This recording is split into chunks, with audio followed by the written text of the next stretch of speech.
hit record. How dare you? I got it now. I see that. I had the voice of God in my ear. But yes, the grittiness. Yeah, the Philadelphia Flyers. What? What are you talking about? I'm talking about gritty. 1. Yeah, I know what you're talking about. No, but yeah, Men in Black 1 had some grittiness to it that was very different from Men in Black 3, man. Even 2 kind of lost the grittiness, but like 2 definitely lost the grittiness. But it had Rosario Dawson, so like all is forgiven. All is forgiven. All is fucking forgiven. You know that. But I have a soft spot for Rosario Dawson ever since Rent. I got a soft spot for her soft spot, if you know what I'm talking about. Jesus Christ. This is how we get canceled, sir. How's that? That's a compliment, right? I don't know. Maybe she doesn't want it called soft spot. You know, what if it's tight like a tiger? You know, you never know. Okay, all right. Just want to put this out there. I've never once interacted with Rosario Dawson's soft spot. I don't know if it's soft. I didn't mean to put that on her. We are in the era of cancel culture. You can't say things like that. We'll talk Rosario about Dawson, that. I have nothing but respect for you.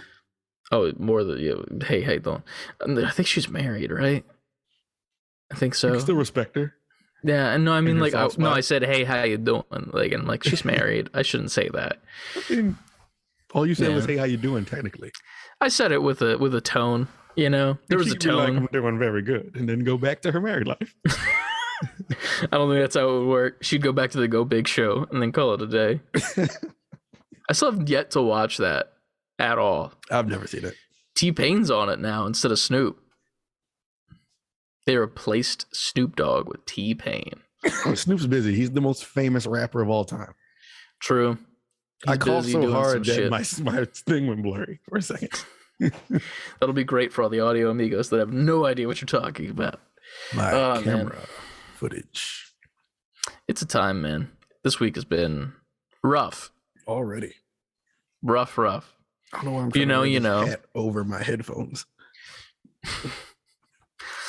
But yeah, man, it's been a rough week. If you know, you know why. We're not talking about stuff anymore because, you know.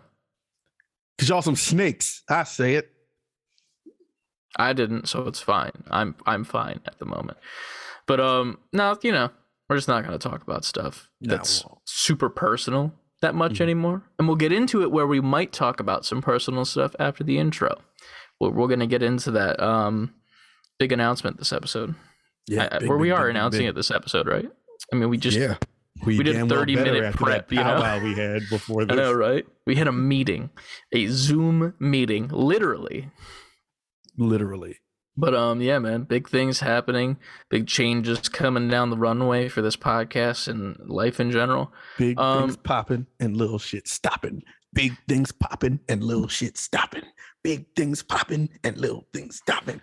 All on it, suckers being broke is not an option, man. Do it. That's a T.I. song. Okay, so I'm gonna ask a dumb question. Mm-hmm. Just the letters T.I., or is it like spelled like T-E-E? No, it's E-Y-I or E-Y-E. Okay, cool. I don't know. I'm telling you. I'm not in the scene, man. This ain't a scene. It's a goddamn arms race. Speaking of that, have you seen the festival that has been discussed? I mean, you probably aren't a part of that scene, but the emo festival of music. The flyer y'all sent? Yes. So I know some of those words. So there's a festival, a music festival that was announced that is called When We Were Young Fest. And it's pretty much just like every single emo band from your childhood, like Paramore, A Day to Remember, AFI, like the list goes on, and then a bunch of like newer bands and shit. There was a tour that used to go around back in my day, called the Warped Tour. I remember that. The Warped Tour was great because it was in the summer. It was nice and hot outside. They had like the water refill stations and everything, and it was a $40 ticket. COVID wasn't a thing. Well, yeah, that's a completely separate argument, which is ironic that's not being brought up, but here we are. Yeah. So they announced this festival. And it's pretty much Warped Tour if you think about it, except for Warped Tour normally had like 5 to 6 stages with like a little bit less than these amount of bands that are on it. This festival has so many bands on it.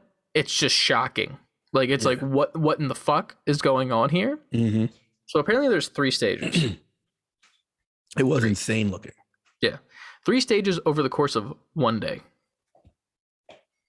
That's what it originally started as. Mm-hmm. Sus, to say the least, because it was a 12-hour period, and with the amount of bands that were there and like the headlining bands, with the math that people were doing, it looked like each band would have like a 10-minute set time, pretty much. And that was it. And then it'd be like, next band go, next band go, next, and for 12 hours straight, which is a bit much. The logistics for that are kind of impossible. Yeah. Then the tickets go on sale. Now the tickets are astronomically expensive. 200 some odd dollars, I think, for the base level ticket. General admission is like 400, and then there's like a VIP that's like 600. It goes up and up and up, and that's not including flights or hotels. Right. So you're gonna go broke going to this thing, and it's only one day. Tickets go on sale, sells out like that. So they're all sold out. Like that. I'm sure. They added a second day. So now I'm pissed because I'm like, you bastards. I didn't buy it. Well, now it's kind of worth it. Well, now it's worth it. But guess what? Day 2 goes up on sale. Sold out. They just added day 3. For just overall, can you go both days? I believe so. I could be wrong. But at the same time, it's the same lineup, but every single day, apparently. It's 3 days, and I think it's all sold out yet again. And they just kept adding days to this weekend, which at first I was like, this is extremely suspicious, and it's probably not safe to go because of like pandemic and shit, obviously. Right. But that's not being brought up by anybody, because why would it be? And then I'm just sitting here like, man, if you would have said that you were going to add 3 days to this, I would have at least thought of it as an option. Right. Like, you said one day? No, not doing it. Fuck you. This is going to be what's it called? Firefest 2. It's funny because I'm starting to see these mega concerts starting to show up. Like last year, there was one for hip hop. It was called like Lovers and Friends concert. And it had like every R&B, major R&B and hip hop artist, barring a couple from like the 90s up to like the mid 2000s. And it looked like kind of how that flyer looked. It looked like the most amazing concert. I was like, I need to be at this thing.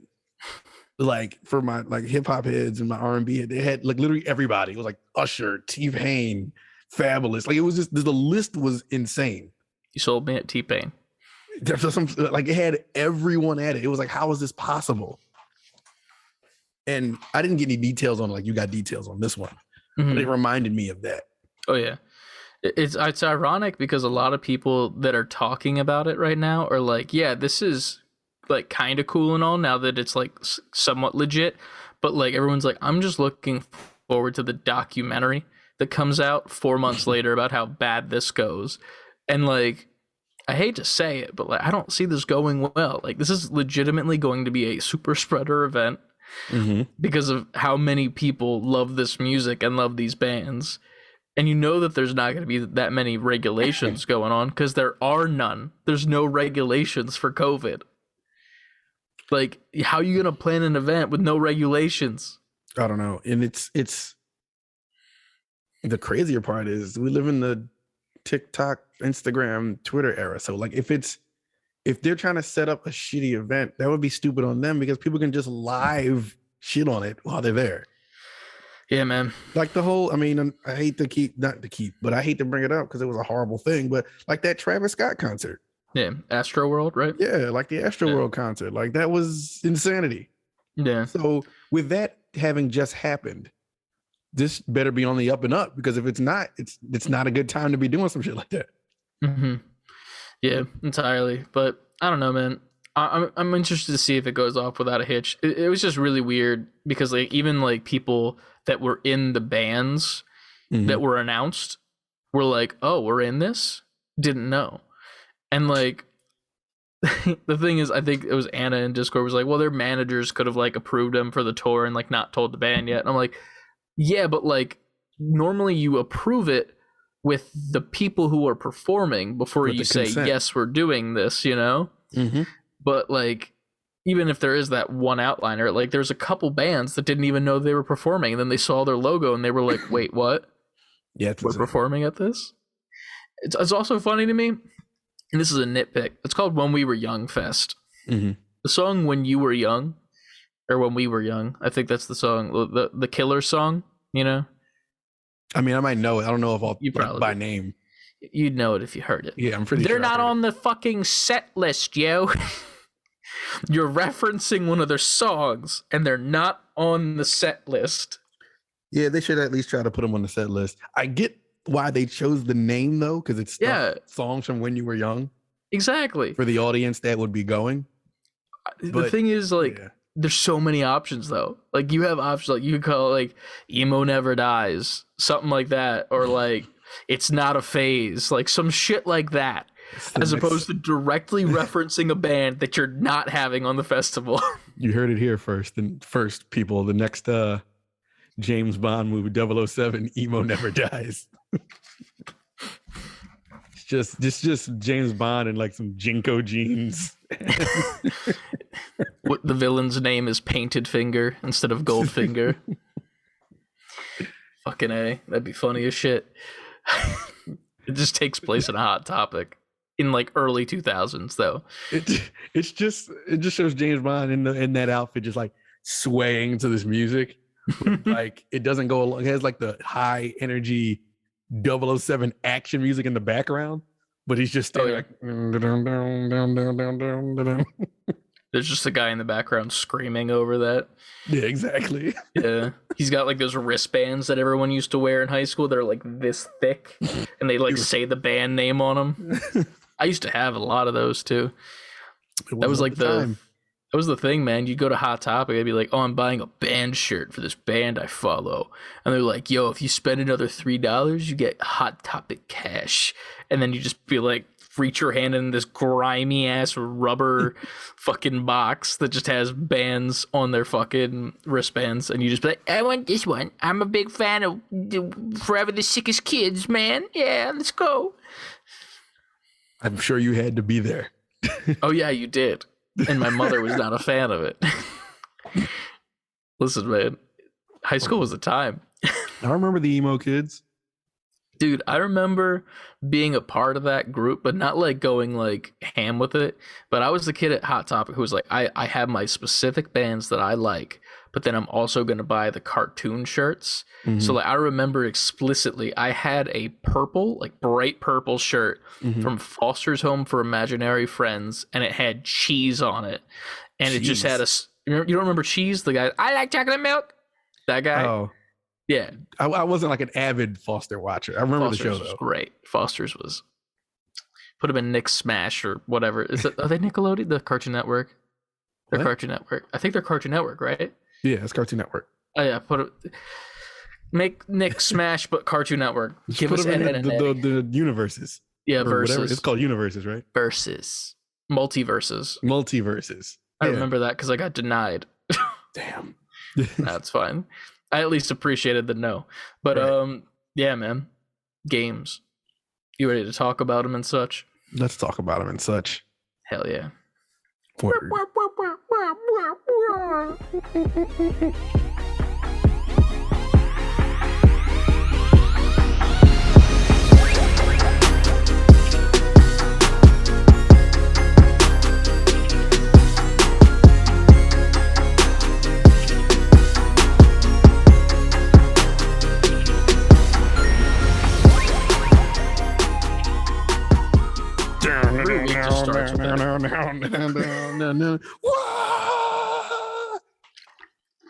Idris Elba. And that's the one they put Idris in? Yeah, hell yeah. Idris Elba is that James Bond. That would be like the kick in the ass. Right? They're like, all right, we'll give Idris the role, but he has to be emo James Bond. Nice. All right. Where's my band? I forgot that he was British, if I'm being honest. I'm so used to him just existing. Yeah. And what was he British in Hobbs and Shaw, or was he like slightly Americanized? I did not see Hobbs and Shaw, so I'm not sure. Okay. I didn't either. I just saw the trailers, but like I remember he was like Superman or some shit. Yeah, some shit. Something like that. He was like, I'm the Black Superman, man. Yeah. And he sounded like that. I totally forgot if he was British or not in that. He could have been. Now that I think about it, he might have been, because what's his name was in it? Well, he was one of the main two guys besides The Rock. The dude who put the car battery on his tongue. Yeah. He's Crank. He's fucking Mr. Crank. Mr. Crank. It was Christmas with the Cranks? Idris Elba and Mr. Crank. Yeah. Is it you this week or is it me this week? I have no idea. I don't remember now. I think I took it. We were in person last week, right? Yep. I think I did it. Did you do it the week? Level up, gamers, and welcome back to another Save Before Quitting. I'm Ant. I'm Chris. And we welcome all you beautiful NGPs back here with us once again. As always, savebeforequitting at gmail.com if you want to email us. Save for quitting, all the way spelled out, if you would like to go to our website and have access to all of our stuff and merch, etc., etc., etc., etc. Also, you can find us save letter B number 4 quitting at Twitter, Instagram, TikTok, Twitch, and YouTube. That is something. Titty. Yeah, titty. Titty. These are some really far apart titties. I mean, you know, ladies get old and stuff It's happens. like the episode Gravity of takes Family hold Guy. and- You remember that episode where the guy's eyes are too close? She's like, I have to draw you. Yeah. It's just, He's just naked with his eyes all close together on his nose. oh man, that's a figure drawing class I don't want to be a part of. No. I hate those, by the way. They're the worst. Drawing naked people? No, not even just drawing them. The fact that they just walk in and they're just like, you know, and they just take the shit off. I hate it. It's like Bruce Almighty, where like the sex scene happens. Like that. Drop it's the literally robe. they walk in with a robe and they're just like, here's my dick. Like that's. How many of those have you had to do? I had to do 3 separate models in my tenure at school, but then I had to do like 30 drawings for each of them, because like it was like very like fast-paced ones where you like just get the general shape and shit, and then like one at the end where it's like that's it. There was one dude who got hella offended because I was from his backside, from like where my position in the room was, and the way he was positioned, it worked out that he almost kind of looked like Spider-Man, like swinging through a city. So I drew him as Spider-Man swinging through a city. You would. And he was offended, dude. He was mad that I didn't draw his fucking ass, like with the crack. He's like, you don't want to draw my form? Really? You got to put a suit on me? And I'm like, I did that for like fucking an hour where I drew your fucking dongle, bro. I worked hard on this. I put effort into. Your dongle, I took like 2 seconds to do. It's just a fucking U. It's a capital U. Spent 45 minutes an hour just staring at your dick. Yes. And I hated it. Anyway, moving. It's not even because of that. It's just bad. It's an awkward situation to be in. Like, you're just like, yep, we're here. Right. And I'm clothed. Right. Anyway, fuck. That leads Word. great into our news.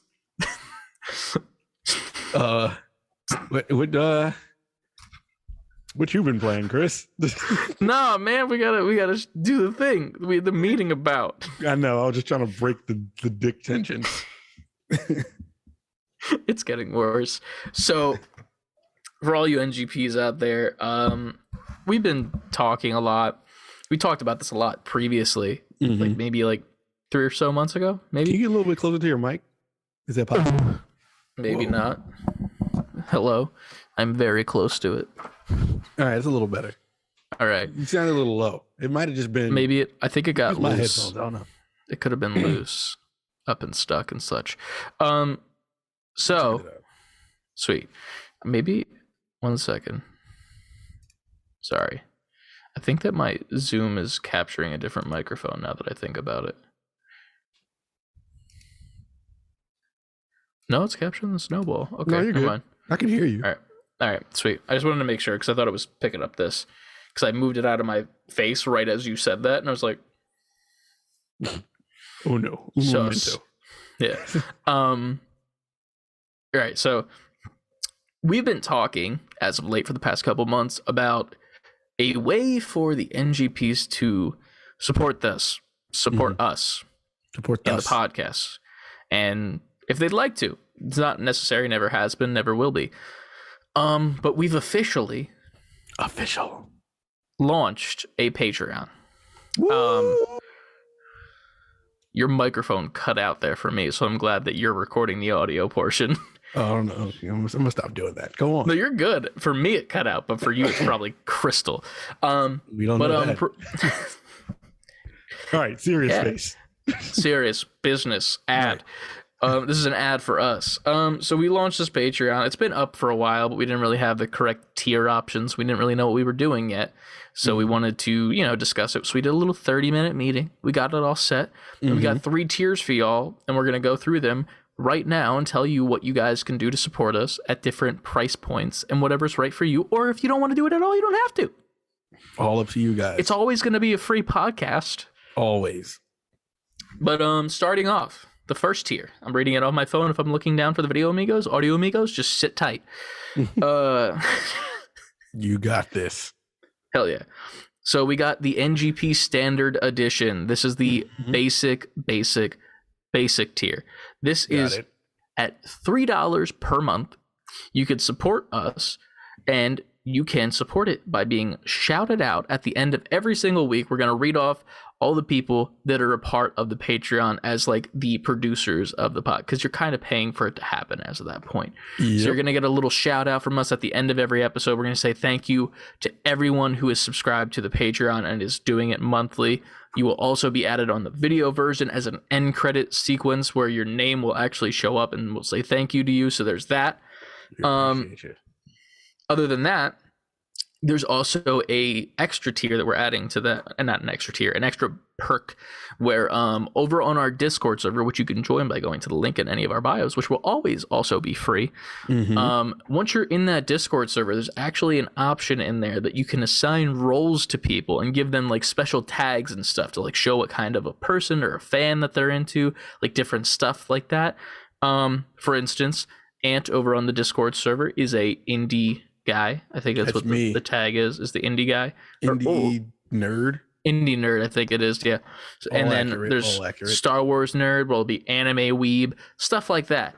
There's going to be more and more added as more people join, obviously, but pretty much you'll subscribe to this $3 version of the Patreon, and then you will shoot us a personal message on Patreon telling us what you want your role to be, and we will set it up for you. And if you don't want it to be any of those specific ones I just said, as long as I approve it, I'll make it.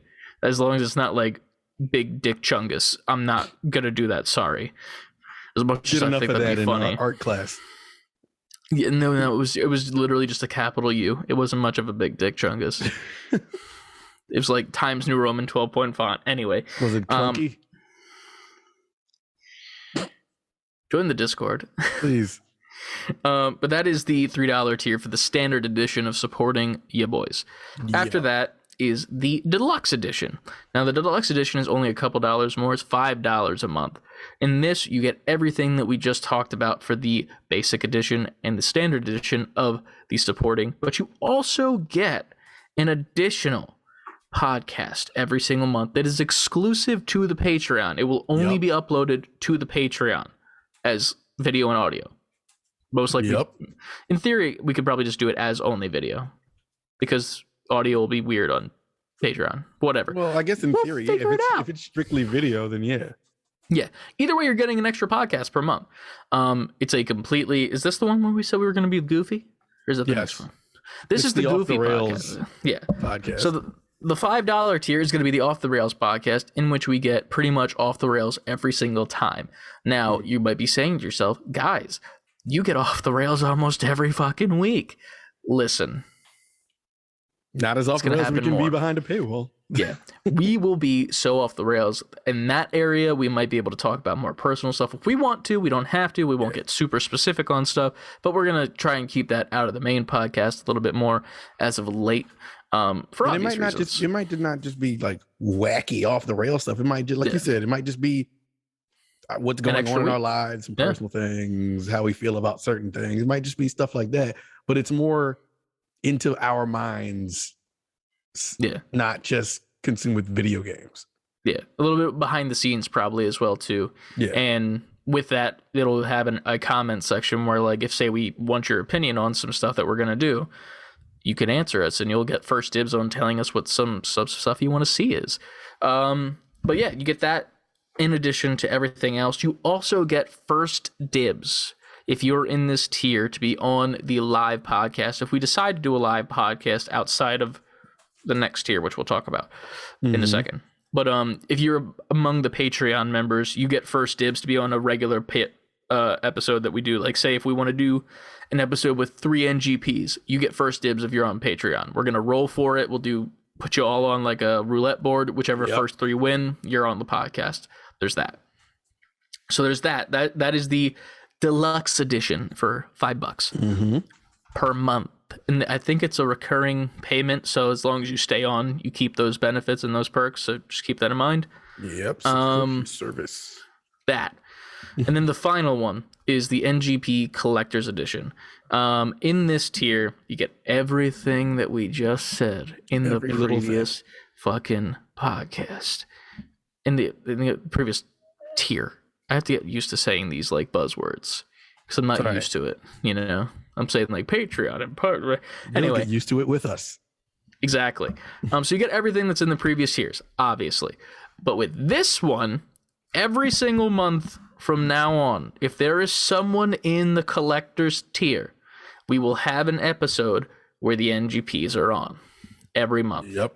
This will be on the main feed of the podcast, not on Patreon. You will be among the main episode. You will be on video and audio. I mean, yeah, we'll upload it to Patreon as well. But like, the Patreon is where it's going to be. It's going to be on the Spotify, Apple, and SoundCloud and all that shit. And it's also going to be on YouTube. So that's where you can get exclusively in there. It's going to work the same exact way, most likely, as the roulette wheel. Will be like, okay, we're going to have X amount of people on this week, and we'll do a little roll. Or if only one of you wants to be on that, guess what? You're the one person that is on every single month for one episode that is always uploaded. So those are our tiers for the moment. Obviously, we can add stuff or add a new tier if we want to in the future, or if we want to. If you guys think that we should charge more or charge less, let us know. This is new to us. Yeah. So we don't know. If you guys don't think it's worth it, you don't have to subscribe. But also, if you think that it's really worth it and want to pay more, sure. We take on any and all support, and we appreciate it. We'll take any criticisms about it or thoughts in general. Yeah, if your topic, if you're on the highest tier and your topic is to come on and just tell us why we're not shit, we will sit there and talk about it. You know, you're right. We aren't shit. If you can win us over, kudos. It won't be that hard for me. But end of the episode, like, man, we really suck. Yeah, he had a lot of good points. Or she. Or they. Or it. Is that one of them? One of the pronouns? It can be if they have $10. True. There's a lot of different pronouns that I was not unaware of. There was like one that starts with a Z. Do you know that one? No. It's like Z-Zim or something like that. I'm learning still, to be fair, but I found out that was a thing. And I was like, that's interesting. New every day now. Yeah. Everything's different. I haven't looked into it enough to know specifics. I just know that it exists. Right. If that makes sense. But here we are. So yeah, those are our Patreon perks. If you'd like to go subscribe to it, it'll be in the description of this week's podcast. It'll be posted everywhere on Twitter. It'll be put in the Patreon in our Discord as well.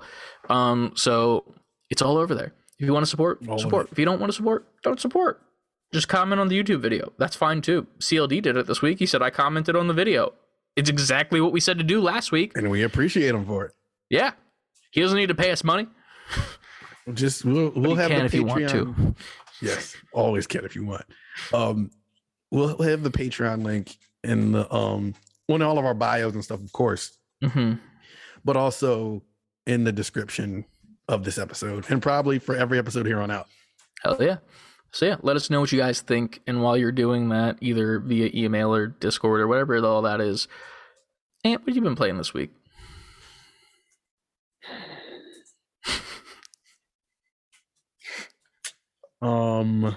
The exhale, man. The exhale. That should tell you something. Tells me a lot of nothing. I played some Cuphead. Did you? And Trenton played Cuphead, and we played some Minecraft Dungeons. Nice. Together. Is the Cuphead DLC out yet, or is that still on its way? It's not out. Is there a release date? Or no? There was, and now I'm trying to remember it. I don't remember it. I gotta look it up. We got to talk about that Cuphead. What's it called as well? The cartoon the show. Yeah. It looks really good, dude. It looks amazing. I was very surprised at how good it looked. Not to like say that I thought it was gonna be bad, but like I was very much like, it's Cuphead. What can they do different, than the game? And I was like, oh, this is fucking great. It's so reminiscent of our old school cartoons while also looking fresh at the same time. 100%. I love it. There's also a part of me that's like, it's kind of the story of the game. Yeah. Kind of like it's pretty much tit for tat that. The only difference is they already have the chalice. Yeah. True. They have the chalice before we do. This is funny bullshit. How she releases in the show before even the game. True. That's a good point. But yeah, man, I mean, it's voice acted really well from the trailer. If you haven't seen it, go check it out, obviously, because it's fucking great. Please. But yeah, man. What's Minecraft Dungeons like nowadays? Because I haven't played that since launch. So like I don't know if it feels any different or I didn't play it at launch, so I'm not even sure if it's different or not. But everything I've seen from it seems about the same. I think they have just new like skins of characters and stuff since launch, but as far as I know, not much is different. I assume there's a lot more levels though, right? Because I think there was only like one dungeon when it first came out, and it was once you finish it, it's over. If that's the case, then there's a ton of new levels. Gotcha. Dope. That's very. I kind of want to get back into it. I think I played it once or twice with the guys from Haptic when it first came out, and like it was funny because like you would go into like the inside dungeons, I guess you would say, like you're fully enclosed in somewhere, and those were always like a hassle because all the spawners and shit are in there. Yeah. And then there's like skinny hallways where you could just get really cornered and fucked up. Yep. It would just be like random people screaming, like Josh, like, "Oh my god, there's over here!" And I'm like, "Well, why'd you leave us, Josh?" You really got to communicate. Like, there's times like we're playing, and I'm super try hard. Like, we got to make it through here. We got to do this. I'm talking to a 6-year-old, a 5-year-old. This is our objective, boys. I'm just like, come on. You are literally Kratos. I am. I'm just like, come on. We got it. And he's just like, I just want to shoot the arrows. I'm like, you're wasting arrows. Like it's a good time. I just want to shoot them at the wall. It'd be cool if they stick. Maybe we'll stream that together on an OG stream one day. Hell yeah, man. That'd be cool. It'll be entertaining. I would love to see that. Yeah. But what'd you play? That's all you played? Is those two? That's it. Damn. I noticed you didn't get to do an OG stream this week, and I was sad about it. Cause like, damn, man. I was looking forward to more of that. What was the game that you played? I'm not good at remembering names. Flynn, Son of Crimson. That one, yes. I love the look of that, and I want you to get the revenge for the dog. No, we're gonna play it again. Yeah. But I also just I gotta get through Mario RPG. True. Makes sense. But yeah, as far as me though, I have not been playing much, if I'm being honest. It's the usual shit, the usual suspects. Fortnite off and on, just for fun, because Fortnite is fun. Right. If you haven't, Definitely go over to G4. They just posted a new video today. It's like a parody of an X-Play review of Fortnite, and it's Oh yeah, you really sent that to good. us. It's so well made, dude. It's one of their, I think she's a creative director at the company, and Mhm. she's like walking around and like fake interviewing people and being like, "What's your thoughts on Fortnite?" And then like people are like, "Who the fuck are you?" and shit like that. And then by the end of it, there's a lot of memes that happen where she gets them on the X-Play set and Adam's there via the cesspool and Mhm. whatnot. And it's very, very well made, and it's a good time. So if you haven't seen that, go check it out. But That's before Q4 G4. I was gonna say we're advertising for them. We're gonna talk about G4 later as well, Mhm. as some housekeeping for what's been on YouTube as of late. But Yeah. other than Fortnite, for the Figure Friday stream this week, we had a little bit of a new technology drop in on that stream. So we started the stream in the starting soon screen, Mhm. and there's a new word game thing that I found that the chat can play while I'm like drinking water, so I'm hydrated to talk for 4 hours and, doing stuff to exist. Right, as you do. And it's really cool because like it's pretty much it gives you like I think 6 or 7 letters, and they're all scrambled, and there's a bunch of options to make words out of the scrambled letters, and the chat just has to keep guessing and then get the points, and they go up in levels and they keep winning, then X, Y, and Z, and they get points, whatnot. That was a dope addition, by the way. Yeah, that one I added last minute because it's just a website.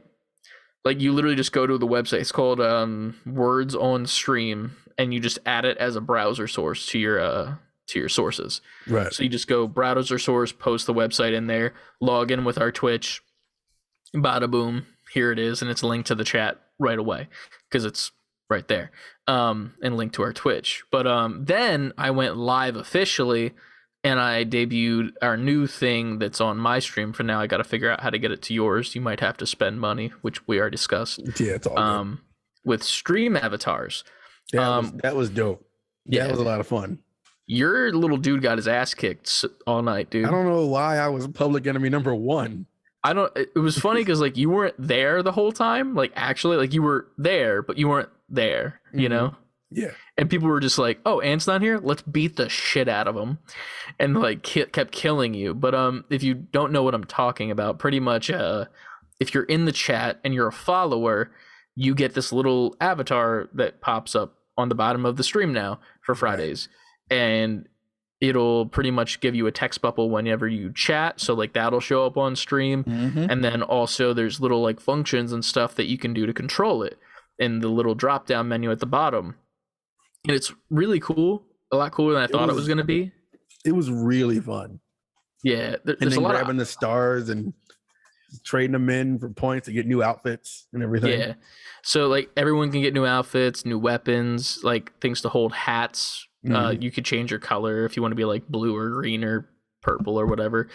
And then there's also options to make the whole chat fight like a boss battle, which is cool. And it's like turn-based RPG, which I think it's because we need more people in the chat. So if you're listening to this and you aren't in our Twitch chats on Friday, hop in so you can help take down the Pumpkin King, for fuck's sake. Please. We need your help.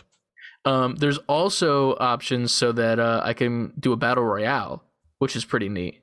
So I literally just I'll try it this Friday most likely, where pretty much I type the same thing I would do for a boss fight, ! And then battle royale, and a literal bus will come across the screen, and you'll have to like do ! Jump in the chat to jump out, and then you'll fight each other, and whoever's the last one wins. And I assume you get stars from that and whatnot. Yeah, it's a good time. It's something to keep you guys entertained, just in case I'm playing a game that you're not necessarily a fan of, and you just want to be there to support, or maybe if you both, like you want to do that and you like what's going on. So it was definitely a good time. I recommend you guys tune in for it.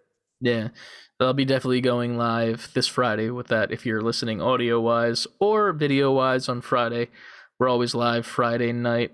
This Friday I might be a little bit later though, like 10ish, just because I have some plans. So it worked for me. Just keep it in mind. It does work for you. Yeah, we might actually play games together that night because of that. I'll be able to do it that time. Yeah, but other than that, I dabbled a little bit back into the world of Apex yesterday and the day before with Lucas for a little bit.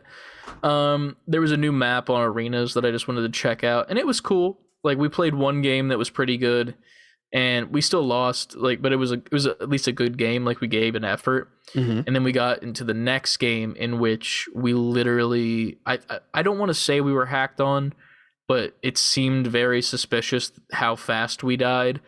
And then our teammate decided to like just disconnect and leave.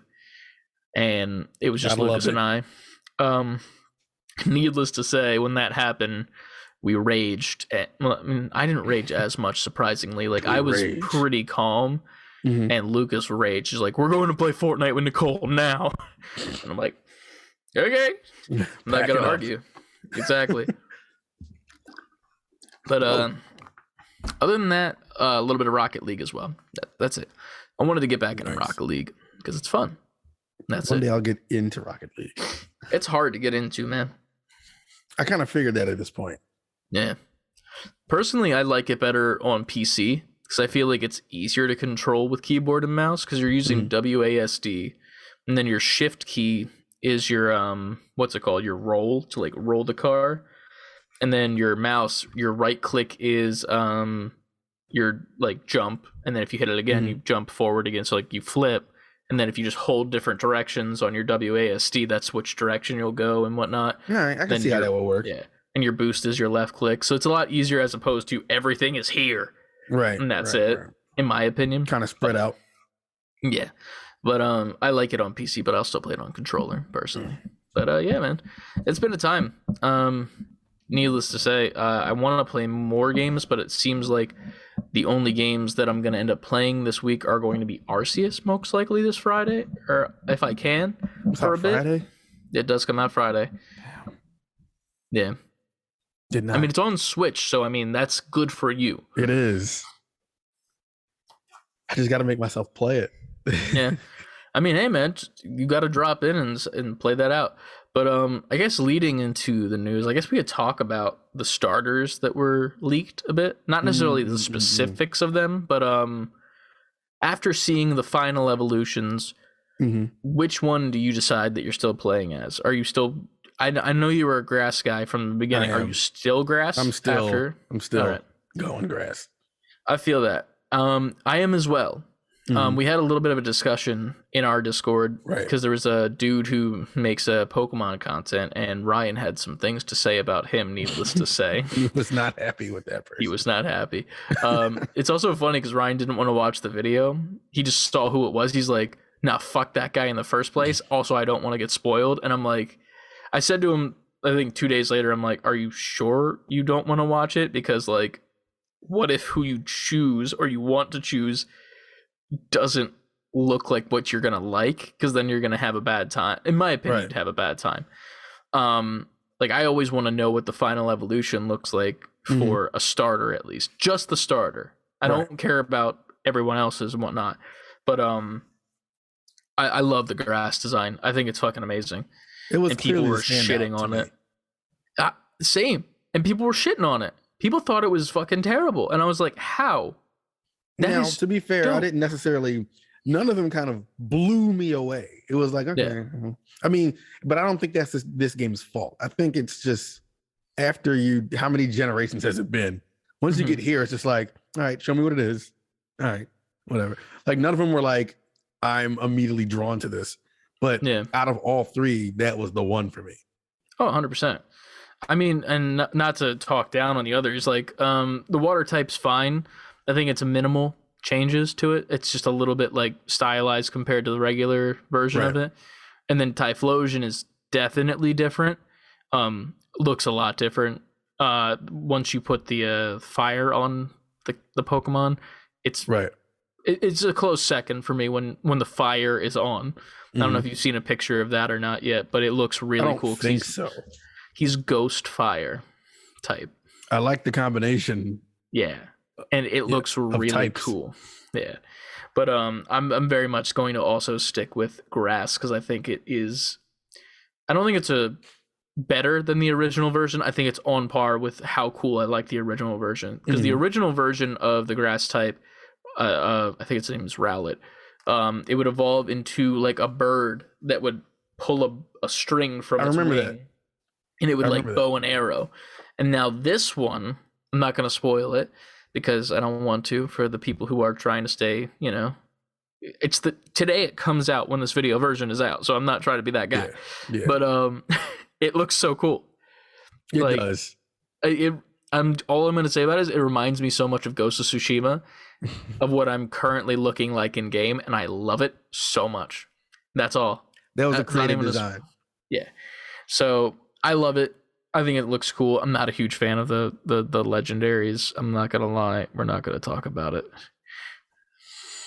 We'll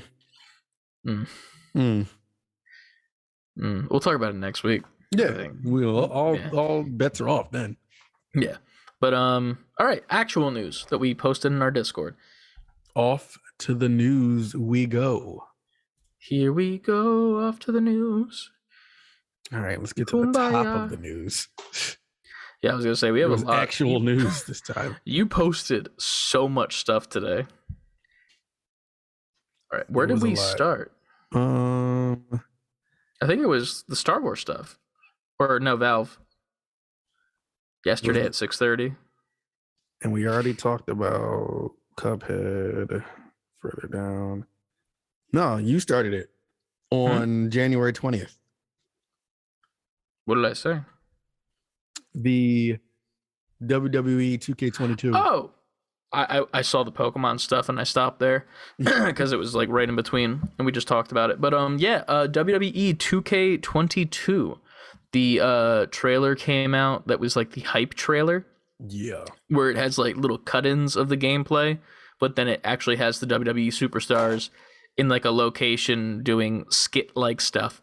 It was actually featuring Tim the Tatman, which was pretty cool. He was like walking through the studio of 2K while they were, getting the game ready or whatever the fuck the gimmick was. Shout out to Tim the Tatman with all the opportunities. Yeah. Dude, I'm excited because I'm also sitting here like, if he's doing the commercial for them, that means he's got to stream it as well, in theory, in my mind, Like, you wouldn't just do a fucking ad and then not play the game when it comes out. So I'm interested in that. Right. As far as that goes, it looks okay. I'm not going to say it looks good, to be fair. I don't think any of the 2K games ever really... I think at this point, the WWE 2K games have to kind of show improve. Mm-hmm. Like, I feel like we can't... You used to be able to, but I don't think you can like call them early anymore. Like, no, I need to know that this is good. I agree entirely. After 21 and how much of a disaster that one was it 21 or was it 20? I don't think there was a 21. They didn't make that. Yeah, I think they stopped. Yeah, they didn't. Whatever the last one was the last one. 20 was the one with all the glitches and shit, and it was bad. Like, it was an objectively bad game. I remember I had 2019, and that was one of my not favorite games, but like I played that religiously. Mm-hmm. Like, I did the my career thing so much. Like, I was the champion and like for a long time, and I loved playing it, and I loved making my own person. That's always my favorite part, is the create a wrestler. Mm-hmm. I love it. And then like now that it's online, you can download other people's create a wrestlers, which is cool. But they showcased a couple new game modes, in not necessarily new, but their GM mode, which is a thing that people very much love, where they pretty much book the shows, which is, it's a lovable game mode. People love that shit, where they can actually become the person who makes the shows and makes the money. But as far as the gameplay goes, it looks great. I'm curious to see if there's like a campaign. I don't remember if that was in the trailer or not personally, but the campaigns aren't the best thing in the world. I am also curious to see who is in the game, because of WWE themselves being not the best business model when it comes to treating their employees right. Unfortunately. Yeah. Starting last year, they started laying off a lot of wrestlers out of nowhere because of budget cuts, even though it was the most profitable year that they've had in a while. And that was prior to letting people go. Right. And having to pay them. and they just consistently keep letting people go to the point where people will show up in the other company, AEW, or they'll even have their contracts expire. Like the people who work at WWE will just like, I'm going to let it expire. So then right when it's over, I can just go somewhere else, as opposed to if they get fired, then they have a 90-day no compete clause, which means they cannot go anywhere else. Indie promotion, television promotion, nothing. They cannot wrestle anywhere for 90 days, which is bullshit, but that's beside the point. Yeah, but you get it though. Yeah. I'm not saying it's the right thing, but I'm not surprised either. I'm not surprised, but it's also one of those things where it's like they're technically independent workers with their contract. That's the way that WWE likes to spin it, so that they don't have to pay for most things. And it works against them, because then, like, there was the whole debacle with Twitch. They told all of their employees, all the wrestlers, that they're not allowed to have Twitch channels. And they told them that they had to shut it down. And then there were some that had, like, OnlyFans, not necessarily doing anything, like, sexually explicit. Like, you know, most of them sell pictures of them in lingerie or at a beach in bikinis, like nothing crazy. Right. And they were told to shut those down. They had to shut down cameos, which is like something to give them some extra money on the side. They can't even cameo? No, they're not allowed to do any of it. And they shut all that all down for some reason and didn't allow them to build their own brands, is because that's what they didn't want, is people to build brands behind WWE's back. Even though it was right in front of them and they're promoting the product. Whatever. Needless to say, there's a lot of people on the roster that were definitely shown previously as in-game renders that aren't there anymore. So this game kept getting pushed back. Then they had to remove that person, remove all the move sets, and take all that shit out and take it out of the game entirely, as opposed to, you know, putting someone in, which is completely different. Exactly. But yeah, it's a time, to say the least. I will most likely get it. I don't know if I'll be a day one, because I'm weary after 2K20. Wait for some reviews, somebody to stream it, something. Yeah. I say I'd give it like maybe a week to 2 weeks before I officially buy it, which kind of sucks, because there are pre-order bonuses for like extra DLC and extra superstars that you get when you do it. But I'm also like, that's never been something that I've needed before, and it's never been something that I've really cared about. Like, one of them one year was like Ric Flair's story or whatever. And I don't like Ric Flair in the first place, personally. And then also recently it came out that he was very bad back in the day, from a Dark Side of the Ring, which is a documentary show that showed him doing some fucked up shit. Well, but that'll ruin you in the now times. 100%. And he got fired from WWE recently as an old man because of it. So there's that. Needless to say, WWE is a little bit of a mess right now, but I will definitely pick this up. The cool thing about it is that with the AEW game not necessarily on the horizon yet, a lot of people make those creator wrestlers that are AEW people or other independent wrestlers, so you can download them and use them in game. You can make the arenas in game because you can upload pictures and stuff to make that stuff. So it'll be pretty cool. I will very much like playing it. But yeah. Dope. Yeah. Dope. What was after that? After that, all right, a bunch of updates from the old Microsoft Activision insanity that happened last week. Oh, yeah. So I put up a couple of things. So I guess I'm going to just group them all together right now as one big continuous news drop. Okay. Xbone. Phil Spencer. Uncle Phil. Uncle Phil. Phil Spencer got on Twitter January 20th to say, had good calls this week with leaders at Sony. I confirmed our intent to honor all existing agreements upon acquisition of Activision Blizzard and our desire to keep Call of Duty on PlayStation. Sony is an important part of our industry and we value our relationship. I believe him when he says that, but I also believe that this tweet is perfectly worded to where it's still open. Yeah. I confirmed our intent to honor all existing agreements upon acquisition Blizzard and our desire is to keep Call of Duty on PlayStation. So in theory, He didn't say our mission. Yeah. He didn't say our duty is to keep Call of Duty. He didn't say any of that. Our duty is to keep Call of Duty, really? Yeah. You already know.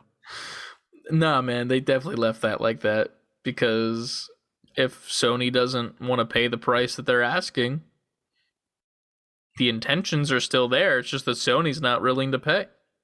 Right. It's not on Xbox anymore. Now, I do think Microsoft and Sony, but beyond all the fanboyism, I do think those companies get along. Oh, 100%. I just also think that business is business. Yes. And I think they each respect the fact that business is business.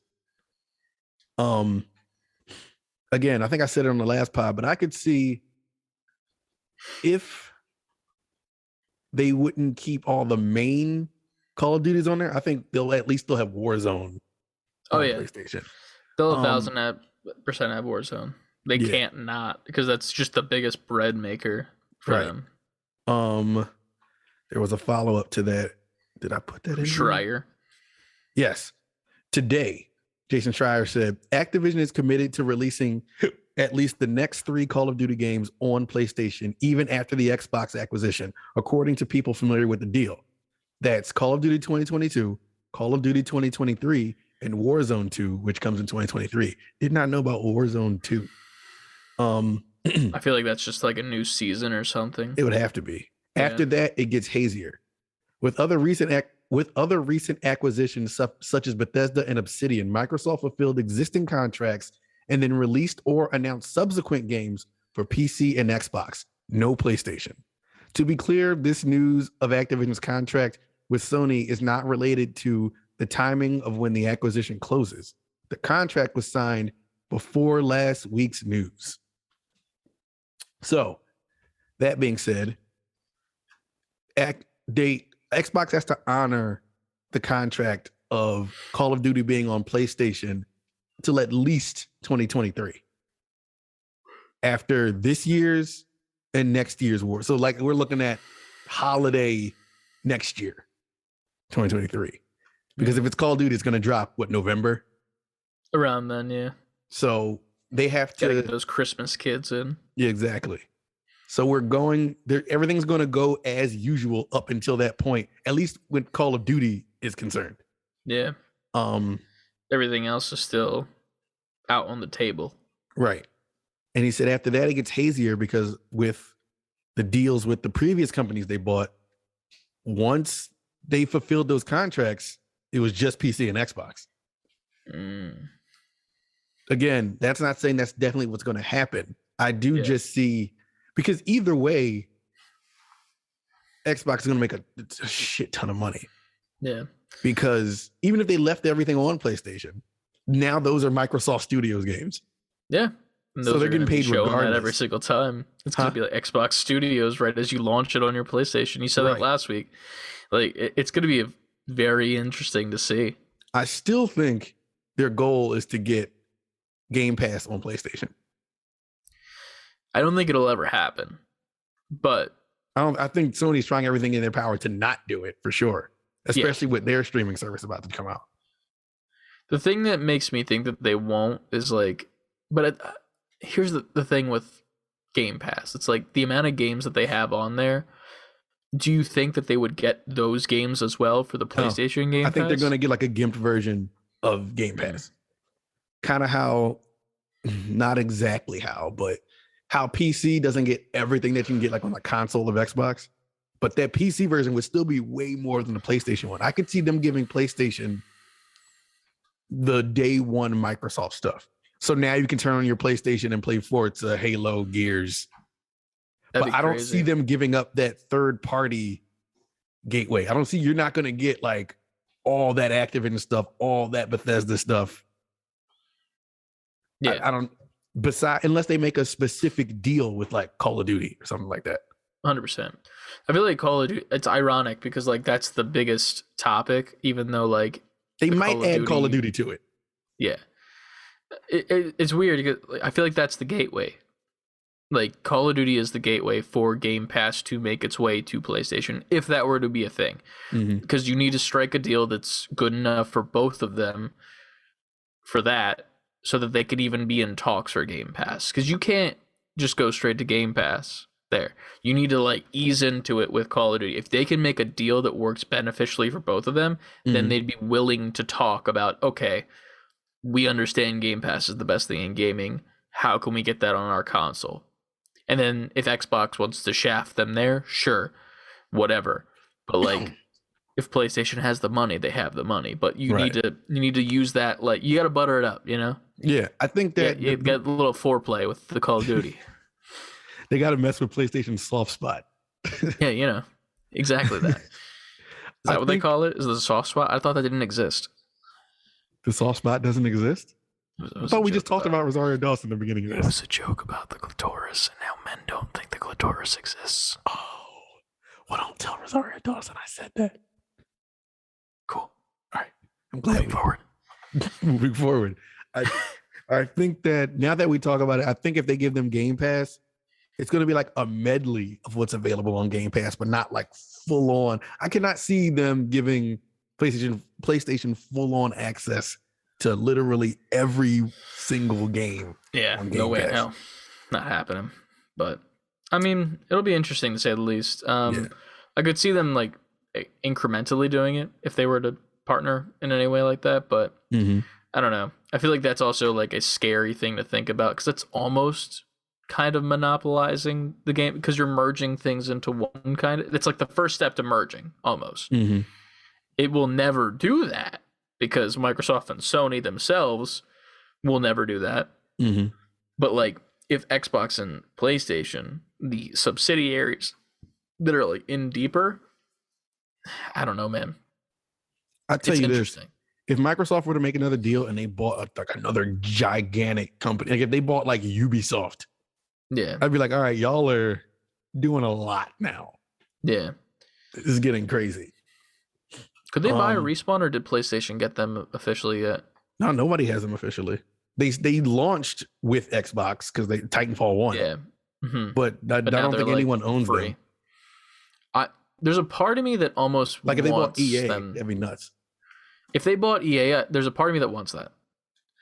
I don't know why, but I feel like that would work better for them, because I feel like they could put more effort towards those games that Respawn has.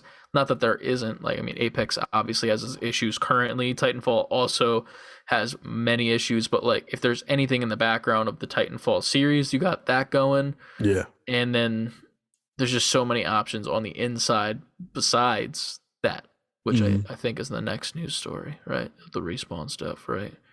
There was one more addition to that Activision Blizzard thing. Just about like what's going on behind closed doors. Jason Schreier said, inside Activision Blizzard this week, lots of cautious optimism about the merger and Kotick being gone, excitement for more creative freedom under Xbox, fear of layoffs, Call of Duty could ditch the yearly release schedule. I don't know why that would lay people off. Yeah, I don't get that either. I mean, I get maybe like, oh yeah, you have people already at Xbox Studios that you could send over to work in Activision and Blizzard, I guess. But like, I don't know. I don't know.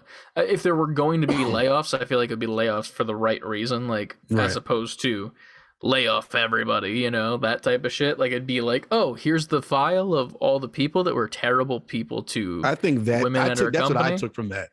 Oh, okay. I thought it was just like general layoffs, like fear of it. Because if it is, I don't know. I don't know what it is. Yeah. But I feel like no, you go ahead. Sorry. Like, I feel like this would have to be like the people who time was already up for anyway. Yeah.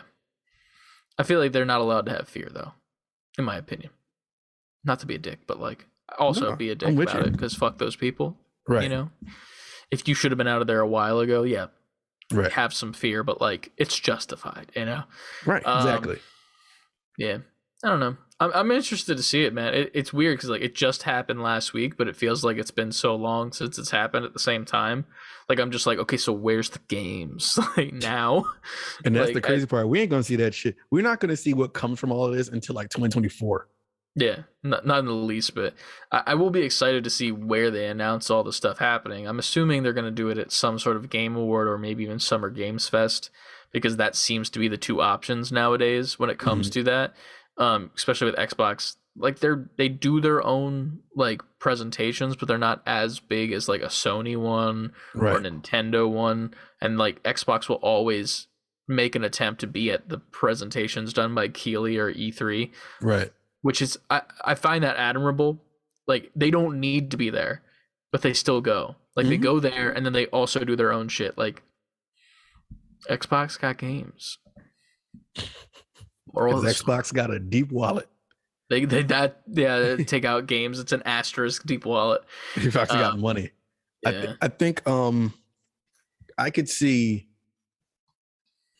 maybe a hint of it at next year around E3, if there is an E3, 2023's E3, because the deal will be done by then. Yeah.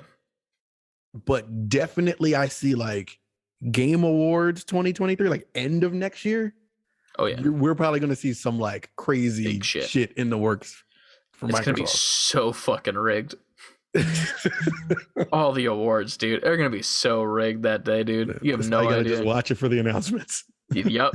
Just wait for the Chevy sponsored shit all over again. It's gonna be so rigged. But I guess moving forward from that, didn't you post something from Valve? Yeah, I didn't I'm about see to that read one. now. All right, cool. All right. Valve announces dynamic cloud sync, making it easier for users to switch from device to device without exiting the supported game. All modified save game data uploads to the cloud before Steam Deck enters sleep mode, allowing users to resume games on PC. I cannot wait until I have a Steam fire. Deck in my hand. Let me tell you. The That's indies gonna I could change start somewhere and play somewhere else. Dude, Indie nerd me playing that? you also just got to start buying indie games on Steam for that to be a thing. I will. You need to get Steam. I will. I have Steam. I just don't have any games on it. True. To be fair, like I can't wait until summer this year comes around because I feel like you're gonna have a field day. I'm not gonna know what to do. I'm not gonna know where to start. Dude, the Steam summer sale is dangerous because it'll drop games so low that you're dumb if you don't buy it. It's just like, are you fucking stupid right now? This game is $60 normally and it's 4 cents right now. Fuck you. Get it the game. Like Here, I bought you 7 of them. It makes you feel like an idiot for not buying games, and then you end up buying like bundles of 6 games that you're never gonna play. Like I'm pretty sure I bought the Lego Star Wars bundle, which has like everyone in existence for like $10, and it's normally like 100 something. And I'm like, I'm not playing these ever, but if I want to, yeah, I could. I could if I would, but I won't. But I'm just excited because Shuhei Yoshida, formerly of Sony, posted that he was starting God of War 20 on the PC. It was on a Steam Deck, right? On a Steam Deck. Yeah. That just seeing that was like backlog is going to get attacked now. Future. Exactly. Future. All this Xbox Game Pass talk, the Activision deal, all that stuff, and then you could play your Game Pass PC on your Steam Deck. I'll never have a reason to not play these games now. I can be anywhere and be playing. That is true. That's going to be a very populated section of the podcast when that comes around. It's going to be like, what'd you play this weekend? Rolls out the fucking list. It's just a scroll. It's a scroll coming down. You're going to have fucking Trenton read it for you because it's just too many words, dude. Just be like, here, read it, Squire. We had to change the that part of the podcast to like, what didn't you play this week? True. True. That would be better. Right. Oh man. But moving on from that, before we get into the specifics that are in the Discord about this Star Wars stuff, there was some Star Wars stuff that came out that we didn't talk about yet with the Lego Star Wars Skywalker Saga. They released a new trailer, the final trailer of the gameplay and the release date. Did you watch it? No. Fuck. Did you send me that? I might have put it in the Discord, but I also don't remember if I did because I was just too excited because of it. So needless to say, I'm extremely excited for Lego Star Wars because this game has been pushed back so many times. And now here's the thing. That trailer, every pushback was justified. They completely reworked what it means to be a Lego Star Wars game. Isn't it like a different perspective now? It is completely different. All of the melee people, there's a combo system and a dodging system that is almost reminiscent kind of Arkham Knight, but Legos, in my opinion. There's also cool finisher moves that you can do on certain enemies and whatnot. And they completely reworked the blaster system, in which back in the old games, it would literally be, this is where your camera is, you're looking down at the scene. Now it's a third person over the shoulder camera with a crosshair. And not only is it that, when you're shooting your enemies, depending on what the enemy is, like I say, it's a stormtrooper, if you shoot them in specific spots on their body, they will react differently depending on where you shoot them. So if you shoot one in the foot, he's going to act like he just got shot in the toe, or he stubbed his toe. And he's like jumping around, and he's like, oh, my fucking foot, while you're taking out his other friends. I want to see a Lego game amazing. Where that's part of the dialogue. Like, oh, my fucking foot. Oh, my foot. But like it's fucking amazing looking so far. It also looks like there's a lot of characters. I don't know the exact number, but there's over, I think 300 is the total. Obviously you're not going to play all 300 because no way, but it's every single movie in the Skywalker franchise, which is what most people know when it comes to Star Wars. Right.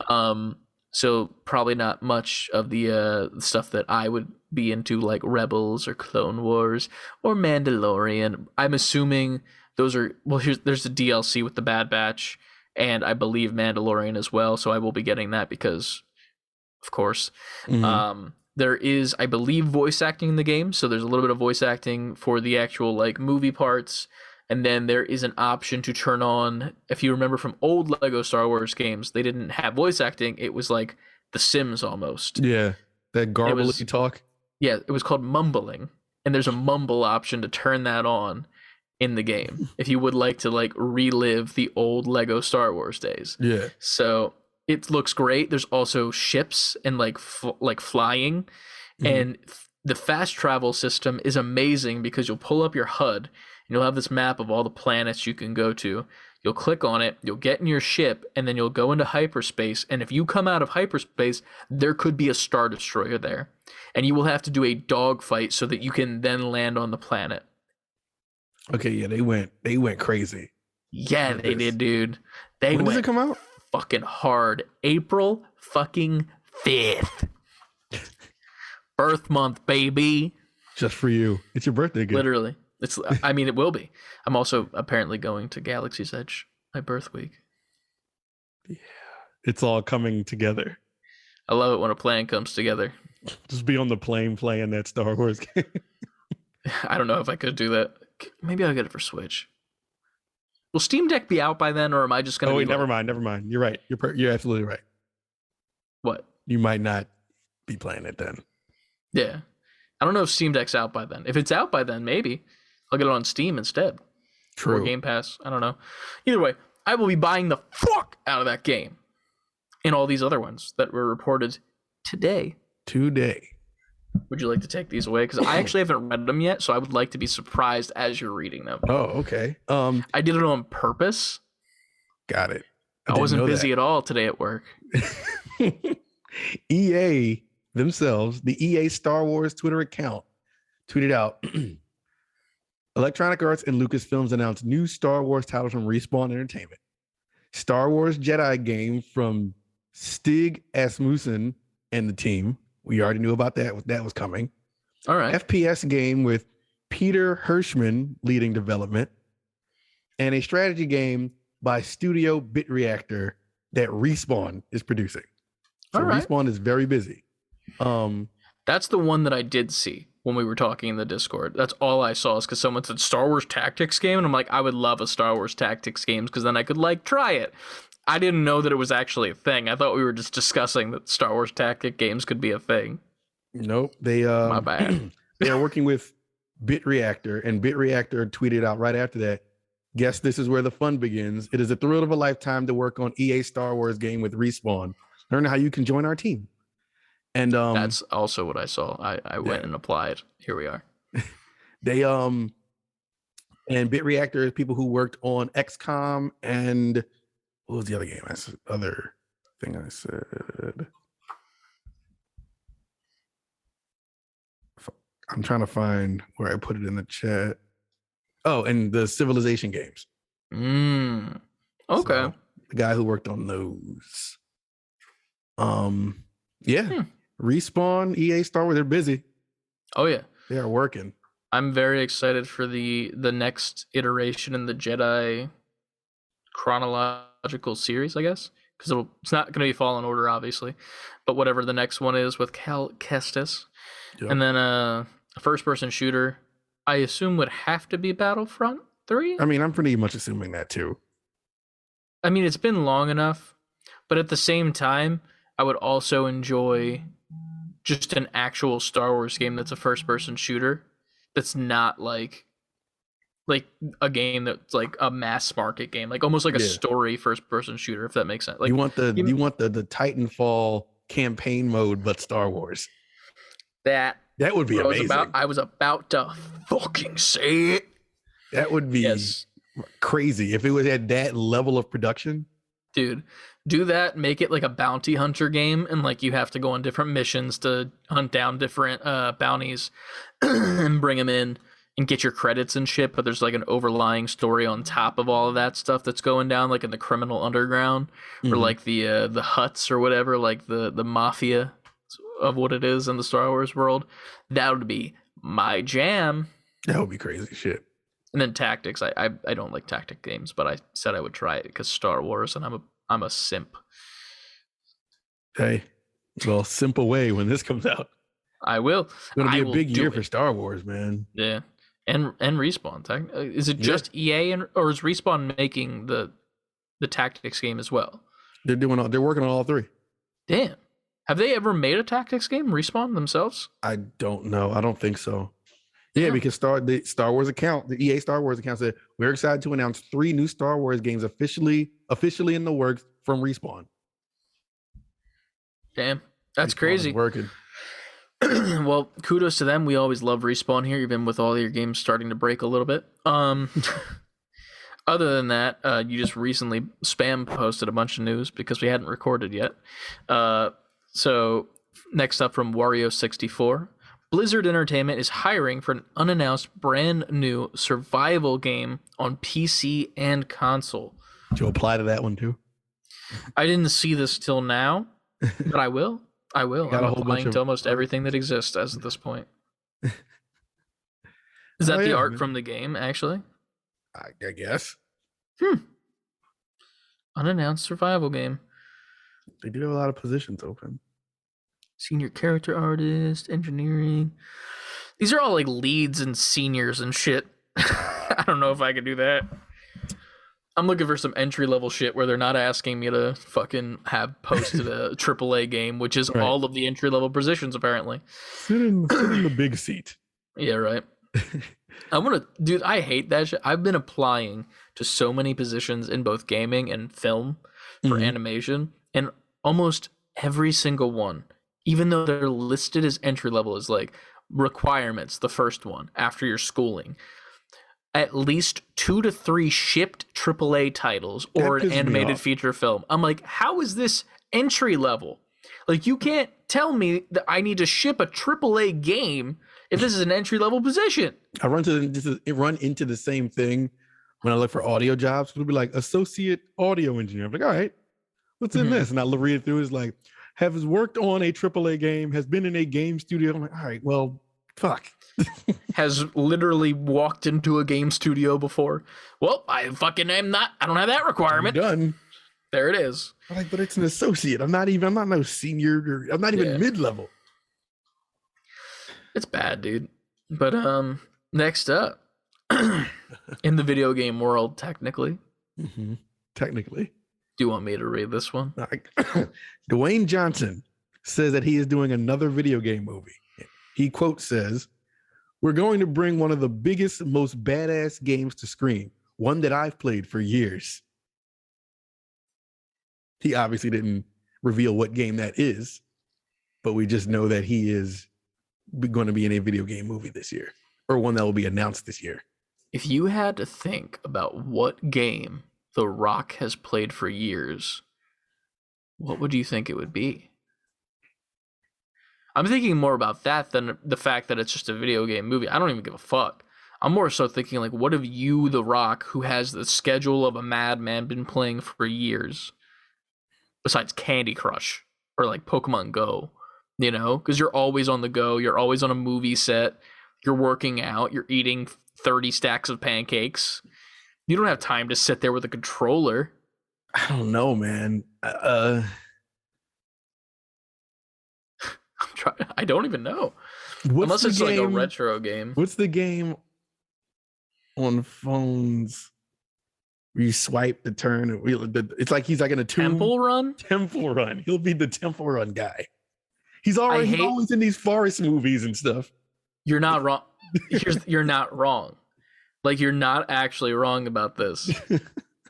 Like, that would definitely be a movie that he would make. Is that he's the guy in Temple Run on the go? Yeah, all the time. For years. Yeah, it's been out since I was in high school. Jesus Christ! Did we just fucking crack the code? If it's fucking Temple Run, do you know how quickly I'm like go back to that episode and clip where we said what episode is 67? Temple Run. Dwayne the Cock Johnson in Temple Run. Yes. God Temple fun. I don't know, but would that be considered? He said it's one of the biggest, most badass games. I mean, in theory, it's for him. Would it technically be that? Like, you're being chased by this creature the whole time. You're making your way through the jungle, trying to get treasure. Like, I also Indiana Jones light. He's played this part already. This is like Jungle Cruise or Jumanji. Yes, and that's why he would do it. He just played the same exact character. Yes, 100%. It's The Rock. Like, don't get me wrong. He's not a bad actor, but he's not a good actor either. Like, if you see a movie with The Rock, he is The Rock. He is not the character that he was cast to play, except for maybe Black Adam when that comes out. I'll hold my thoughts till then. Mm-hmm. Like, if you look at it's like something compared to John Cena in Peacemaker and the Suicide Squad, I don't see John Cena. It's not even because of this. It's not even this. It's because he's actually the character. He actually acts as opposed to being John Cena. I think it's funny because CLD, shout out CLD, said The Rock as Duke Nukem. And I could definitely see him playing that character. The super cocky, quippy, girls hanging off him action dude. What if they came back to Doom?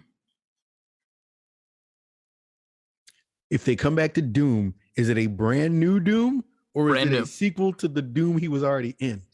I think it's brand new, but there's at least one or two like nods to the fact that one existed. He's just gonna walk into wherever the monsters are and be like, "Huh, feels like I've been here before." Yes, but I want him to be Carl Urban's character. I want him to be Doom Guy. Do we ever see Doom Guy? Or is he like the Master Chief, like where it's like you only see the suit, I think. No, right? You see the Doom, you see his face. Really? Yeah. I never knew. Play the original Doom, his face is like his face is your health bar. Because as you get hit, the more blood and stuff goes on his face. All right. I could see that though. I could see Doom if we're talking about just badass games. Trying to like rack my brain. What if he would what if it was Crash Bandicoot? How would that work? Is he Crash? It's an animated movie. He's Crash. And that's it. He's Crash Bandicoot. Oh, so Rock as Crash Bandicoot, yes. I cannot see him doing that voice. You can't see him going, whoa. Yeah, but nah, it can't be The Rock. It would be so. What if The Rock is just in the Mario movie as a character? We just don't know it yet. I If don't Seth Rogen wasn't know. already Donkey Kong, I'd be like, he's Donkey Kong. Yeah. But also, like, no, like, I don't, because when you think of the word badass, like, you don't think of Mario. No True. offense. I Like, agree. I agree with that. he's not a badass in any sense of the word. Like, if you were gonna go something like that, I would say like Metroid, but like obviously can't do that. With the Rock at least. Can't do Uncharted because Ham Talent is fucking doing it True. up. Good old Ham. What else is there? I'm also thinking from the point of view of like I've never heard The Rock even speak about playing games before in his like any interviews, any fucking like personal stuff. It's Never. always been I work out, I do this, I go do movies, and I exist, and then I hang out with my daughters. That's it. I think that I don't know.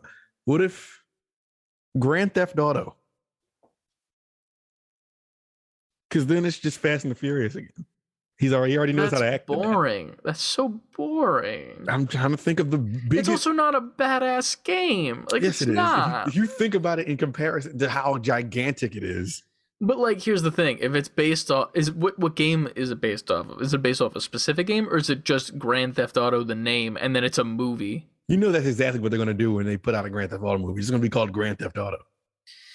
Yeah, I don't know, man. the first Grand Theft Auto movie, like Grand Theft Auto 5. I don't know. I can't rack my brain enough to tell you what his character would be, but another video game movie coming down the pipeline. Yep. All right. Couple quick stories, and then on to some good housekeeping from the Frost G4 situation that we posted a video on YouTube. Just in case you don't want to listen to the 3-hour podcast, you can go watch that with just the talk with Kev and Reef, because it's a good talk and it needed to be highlighted. Not even for the fact of, I was thinking about it like, man, do we really want to do this? Because like it's kind of capitalizing off of the drama, but I'm also like, I feel like our part of the conversation is a good part that needs to be heard. Yeah. So fuck it. So quick ones.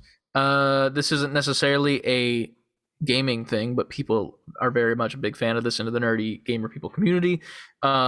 Is Disney Plus, they just greenlit a new series for Percy Jackson and the Olympians.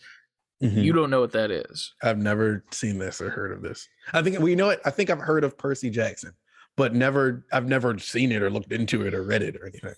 So the original movies, ironically, Ryan is a huge fan of these series because he read all the books, like all the books. Like for me, my like go to bookstores and like get every single book was Series of Unfortunate Events. Like I actually have them all right there tied up in a bungee cord right next to me from my childhood. Mine was Goosebumps. I didn't like Goosebumps. I could not wait for the new Goosebumps to come out. My mom took me to the store so I can get it. Mine were all in my fucking elementary school library, so like I just hated them because the place smelled bad. But okay. But Ryan loved those books. I remember that avidly, and they came out with one movie that did, I would say, pretty well. It was definitely a kid's movie, but it was, you know, a good adaptation of the books as far as he was concerned for what his age was. And then they made a second one, and that one was okay. Definitely like, not that great. And then they stopped. It was just like, nope, no more. We're done. Yeah, pretty much that. And Ryan was very pissed because he loves those books, and he even loved the second movie. I will speak for him. I think he loved the second movie. But they just greenlit that they're going to bring that back to life. And it's going to be a television show and not movies. So that's dope. Yeah. I'm looking forward to it because anything new on Disney Plus, I am at least game for, as long as it's not like directly dedicated to kids, you know, like I'm not out here watching the High School Musical, the show, you know, I'm not doing that. No thanks. Sorry. I watched High School Musical. I'm done with that phase, you know. 2 hours later, I'm done breaking free and soaring, bro. No cameras on. Chris is dancing around his room, singing the songs. I used to stay up late on Disney Channel when they would have the dance along editions. I would never do the dances. I would just want to be there because I loved the in-betweens, because they would go to commercial and then it would be the cast. They'd be like, okay, now we're going to teach you the basketball song. And like, they would just show you the dance moves, and I was like, this is like behind the scenes, and I like that. I feel like that's why I like a lot of interview shit nowadays, kind of. But like that's how I learned how to do the basketball thing from that movie. You know, like where like they hold it and then they go like that, and then the ball stays in place and you catch it. I learned how to do that from that. You thought you were so cool, didn't you? Nope, because I couldn't hit a shot still. So, but you could do the let go, catch it thing again. Sweet. There you go. That's all you need. But remember to say that when you're in your that's my Tinder bio. I learned how to do the thing from High School Musical, get your head in the game. But LinkedIn message. Hey, we heard you learned how to do the basketball thing from High School Musical. We'd like you to animate on Spider-Verse. Right.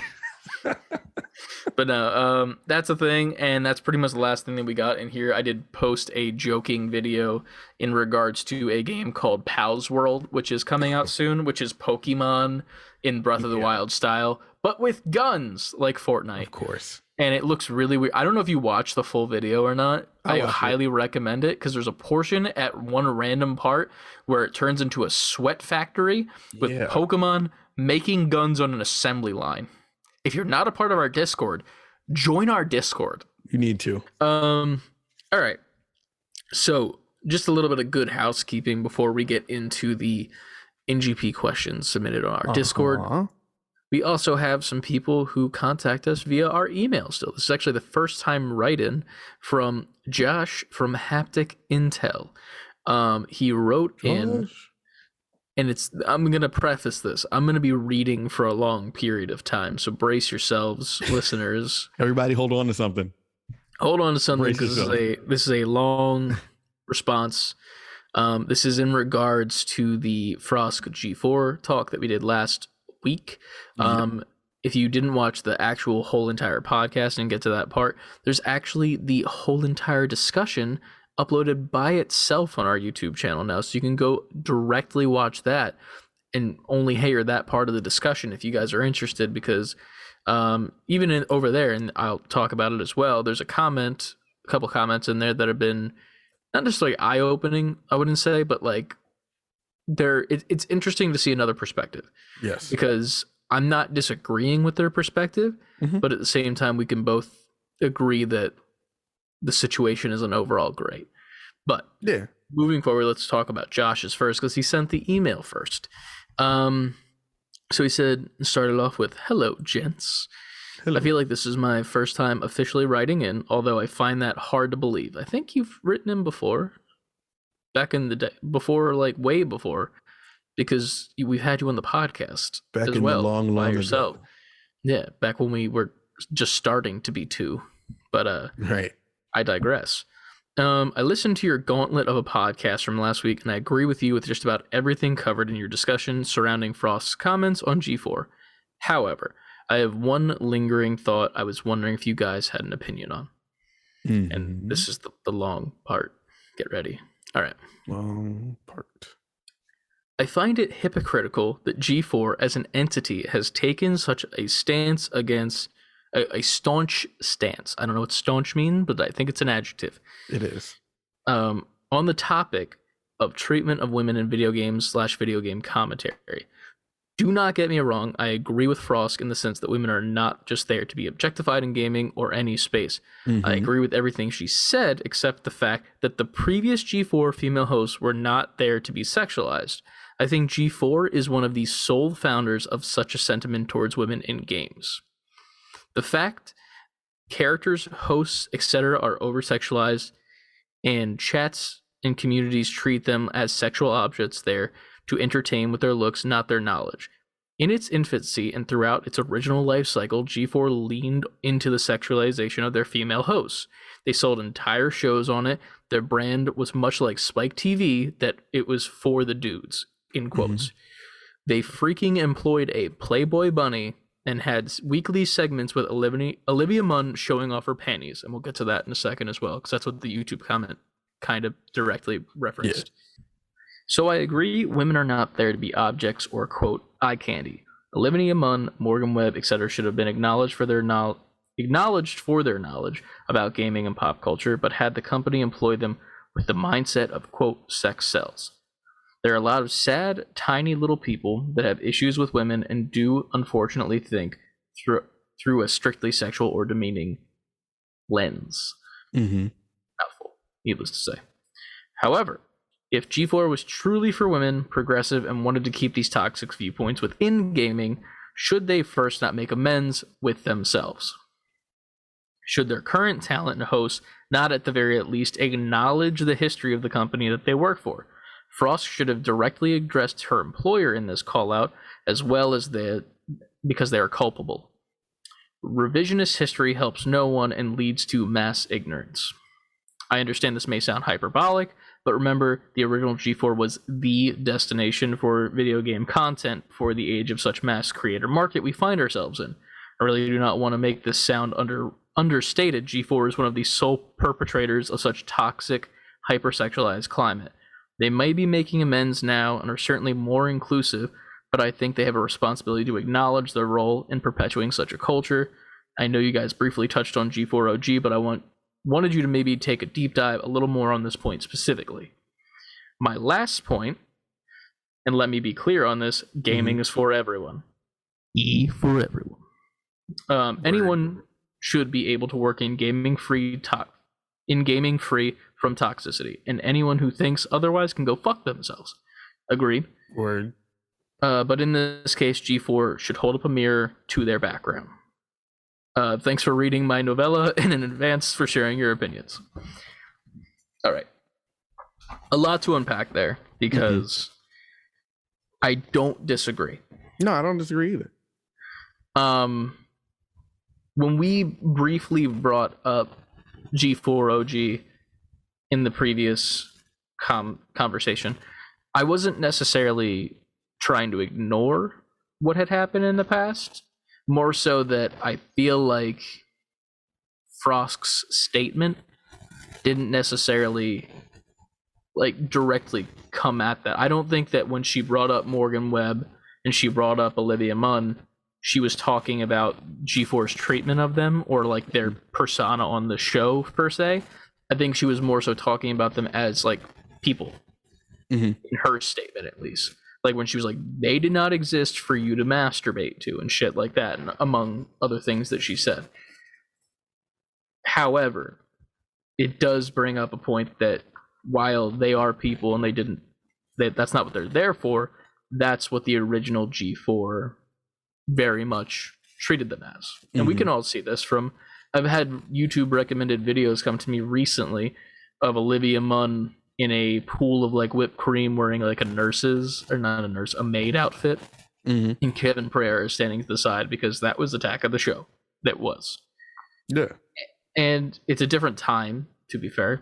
And I mean, it's not really much of an excuse as of this point. But I also feel like it's I don't know if I would consider it as fair to call this G4 the same as the old G4. It's not. I get it. It is inherently G4. There's the same faces, just a little bit more wrinkled, for two of them at least. I don't think anyone else is from previous show. Yeah.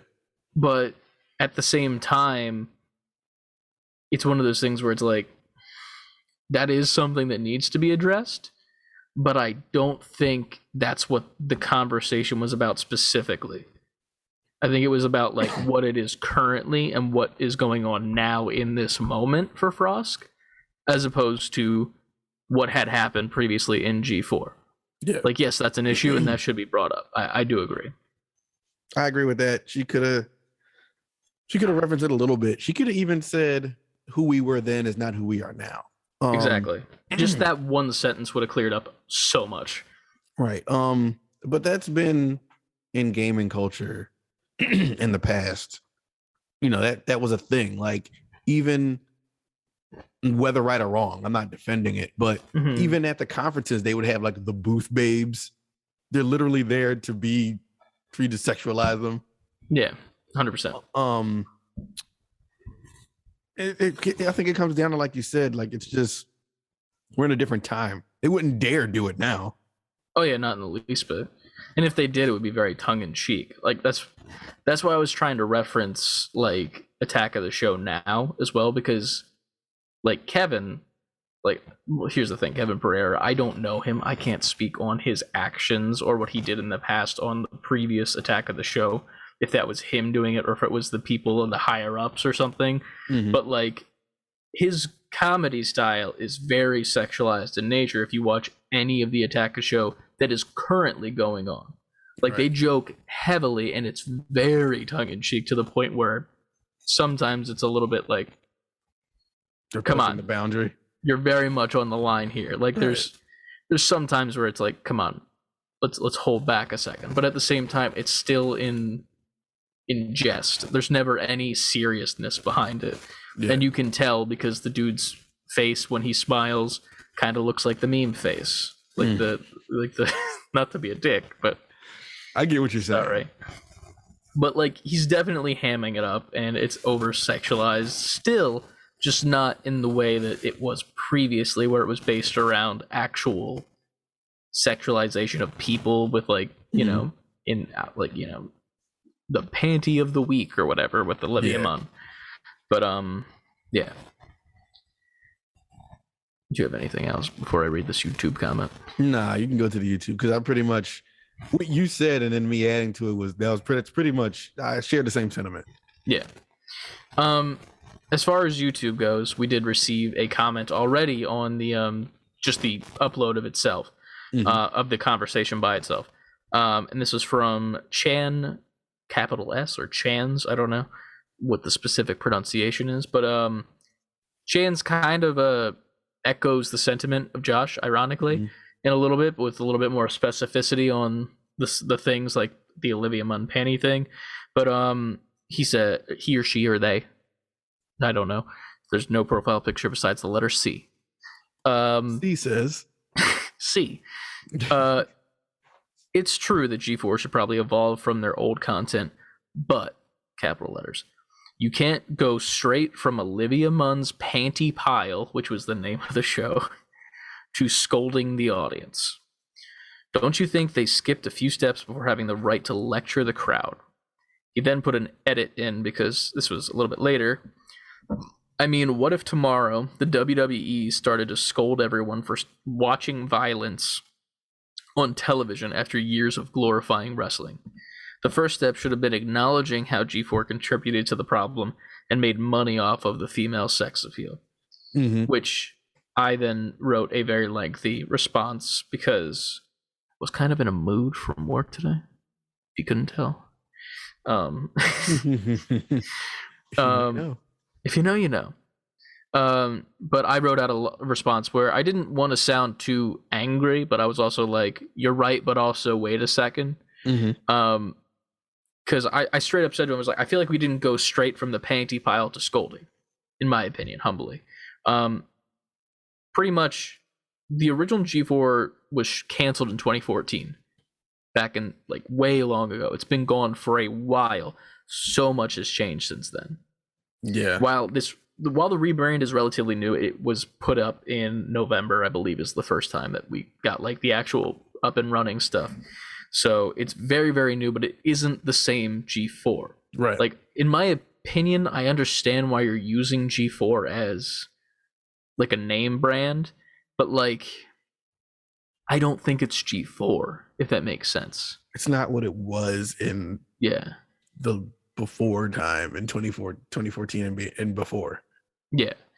Like, even as like a television network, if we're going to go that far, like, if you go watch it on cable television, it is completely different. It's almost like not necessarily bootleg, but like a simple down version of Adult Swim with the interludes and whatnot, and then clips from the live streams that they put into a TV format, which works really well for people who don't want to be on YouTube or Twitch or whatever.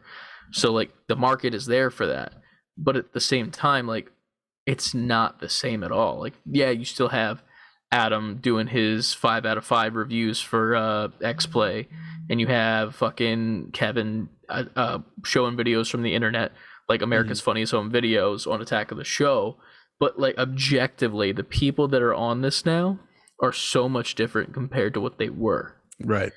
What I said was, while they could have acknowledged how the past G4 was a problem, which I do agree with, in some areas, I feel like the overall point of the rant is current iteration of what G4 is. It is not people who are keeping that narrative going with the chats and Twitter and all the comments that need to realize that this is new and move on. Not necessarily change the past or ignore it, but just realize this is something new. This is where we are now. Yeah. We can agree that that's a thing. There's not a... I don't want to say that they need to say that the previous G4 was bad, in my opinion. Like, if you need to say it, that's weird to me, in my opinion. Like, it's obvious that the previous motives were bad with the sexual appeal and the sexualization of the female cast. That goes along with you it being a different, and this is not me defending it, I got to keep prefacing that. It's just a different time. Yeah. Because while it was happening, not outwardly, but no one was saying, get this off TV, this is terrible. Yeah. This is horrible. Why are you doing this to these women? Now, if that was going on behind closed doors, I can't speak for that. I'm just speaking of, it wasn't brought to the light like it would be now. Yeah. It was more accepted in that culture at that time. Not saying it's right or wrong, just this. That's just what it was. Yeah, exactly. I go on to say, I referenced his reference to WWE because, like, I get where their reference to WWE. I didn't really like it, not to be a dick about it, but I feel like the comparison to violence for the WWE doesn't really work. So then I brought it back and I was like, well, no, it's the same thing exactly for the WWE. In the case of the WWE reference, and I mentioned wrestling fans, so I love that reference, they have done much more terrible things in the past when it comes to women and the over-sexualization of women in their company on live television in front of children at live events. Right. Like, there used to be bra and panty matches in front of live crowds. There was a live sex scene on one episode of Raw in which Edge and Lita put a bed in the middle of the ring and they fucked. Well, here's the thing. Did they actually? Don't know. Wrestling is, it's a show. But at the same time, that's what was happening in the show, on the show. There's clips of, like, wrestling now compared to then, where there's a clip of John Cena. He's like, do you want to, like, he's just, doing his usual smack talk. And he's like, you want to hear it in Chinese? And then says something in Chinese, like, fluently. And then it shows a video of The Rock from back in the day saying some hella racist shit, trying to sound Asian, quote unquote, air quotes. And it's bad. It's terrible. I don't think The Rock's ever gone back and been like, oh man, that was bad. Or WWE's been gone back and been like, this is bad. But then even worse so from the women perspective. I go on to say they themselves were a part of that. We don't hear the same amount of anger from the fans, in quotes, right, when a woman superstar is currently sexualized and treated like shit. Like, there's a woman superstar by the name of Alexa Bliss who is constantly talked about in her comment sections and over sexualized. There's been people that have stalked her. There's been people who have, like, threatened her soon to be husband and saying, like, oh, you don't deserve her and shit like that, and, like, taking it so far. Meanwhile, we're not as mad at that compared to the person on G4 who's bringing up that this is an issue, which doesn't really make sense to me, But in my personal, most of the actual fans, so the people who realized G4 had a problem back in the day, have learned and grown and become better people, and now G4 is back, and they see this new G4 that's like this whole new world where everyone's diverse and there's an actual cast of people that respect each other. They're like, oh shit, can't believe that this is back, and it's what it's supposed to be and what it was meant to be back in the day without all the over-sexualization. So I feel like those fans, the real fans, like, they'll still back up Frost, even though, it's not, she didn't necessarily do it in the right way by referencing the old G4, but I think, and I think they agree with this, but I think her point remains I mean, she could have added that one caveat. Mm-hmm. But I mean, and who knows? I don't know. I mean, that was clearly like she planned to say that during the show, but at the same time, like it was already pretty long-winded. I doubt she probably wanted to get her initial point across, and then towards the end, kind of, added extra points to it. And the thing that's crazy is that she was reading off a teleprompter. She wrote this so that she could read it, because obviously that's a hard thing to read on live television, even though it was Twitch and YouTube, but it's going to television, I assume, unless for some reason they pull it, which would be really fucking stupid in my opinion. Really stupid. But they had to approve this. So everyone who is a higher up in that office that they are now in had to approve that being talked about. Yeah. For it to go through. Mm-hmm. So it was approved. The people on the bench with them, the Black Hokage, the Completionist, and Adam over in the cesspool, I don't think that the two on the actual bench with her, I don't think they knew that that's where she was going, but they were in support of her. And then same thing with Adam. And then Adam also said something that people had a problem with, but we're not going to go into that because I think that's like a lesser problem that he pretty much said fuck off to like the people if you think that that's what we're going to be now. But again, he's right. Fuck off. Yeah. But it's weird. Like it's one of those things where it's like I understand why there's those issues there, but at the same time they know who their actual audience is and who they want their audience to be. And if you're not among a set of people that can see that Frosk was speaking genuinely from her heart and how she feels about this shit, then you're not among the audience. Pretty much. For G4. Right. Like, that's it. It's just as plain as day. And here's the thing. You don't like it? You like the old G4? Guess what? Go watch it. It still exists. It didn't go anywhere. It's online everywhere. Yeah. You want to go watch fucking Olivia Munn's panty thing? Go watch it. Go comment there. Go tell her that you masturbated in the comments there on some random dude's YouTube video from 2013. Yeah, good luck with that. Yeah, like it's that. Have fun. Right. Good luck. Have fun. That's all I could say.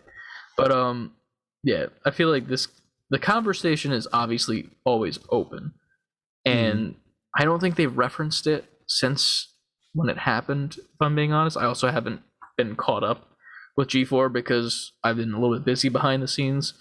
So, I mean, there was a stream tonight and I completely missed it. So, that's the thing. If there anything further comes from this that's like genuinely talked about, we'll talk about it. But right, as far as I think that we can talk about, I feel like we're fresh out. Yeah, but I think we elaborated enough. I think they can understand where we're coming from. Yeah. I mean, we'll keep following it. I mean, if there's any more developments in that story specifically, but I think at the end of the day, we are all on the same page. We're just all in support of Frosk, what she said, and how gaming should operate in that situation going forward. Yeah. And even if it wasn't mentioned of how bad G4 used to be, we don't know what's happening in conversations behind closed doors at that office. Like, they could be talking about doing something about that now, and we don't know. And that's the thing. That's not the conversation that was being had when she spoke. It was different. It's very, very similar. It's in the same vein, but it's not the specific thing that she was talking about. And the sooner people realize that and then move on from that, and then we can tackle the issue of what G4 used to be, and we can address that if it needs to be addressed, which personally, I don't think it needs to be addressed. We can all objectively see that that was a bad thing. Yeah. But here we are. Thank you to Josh for that long-winded email. We very much appreciate you, dude. Yes. If you haven't yet, which I don't know why you wouldn't, go over to youtube.com/haptic intel to check out their podcast, Josh and Brett, every single week. They do it live, and then they cut up the pieces to make little baby videos. And it's dope, and they know what the hell they're talking about. Yes, they're also way more focused than we are. Even though we were pretty focused, we got back on track this episode. All we got to do is add a time limit to it. True, that is very much true. And then come back an hour later. Yeah. But there was a whole lot of like news too. It was a lot to talk about. I don't think we're necessarily refocused. I think it's the fact that the end of last year, beginning of this year, there was no news.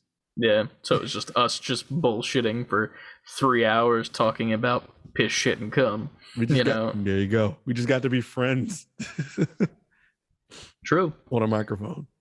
That is very, very true. But yeah. So which you will hear more of in the Patreon. Yeah. Soon, once you subscribe. Yeah. But other than that, definitely check out the YouTube video if you want to hear our original thoughts on the Frost situation with that art guy Kev and Reject Reef. It's a great video, in my opinion. I think it's one of our better conversations we've had, and I'm really glad that Reef reached out on Twitter to ask us, and definitely we were able to give our opinions on it, because I very much love the new G4, and it's a good time. Yeah, so, on track. Hell yeah. Moving forward, every single week at the end of the podcast, we do the same exact segment in which we go over to our Discord or our email, depending on where they come from, and we take questions from the NGPs, the nerdy gamer people, as you can read from Ant's hat that is about 4 inches higher than it should be. Sitting on my headphones. Hell yeah.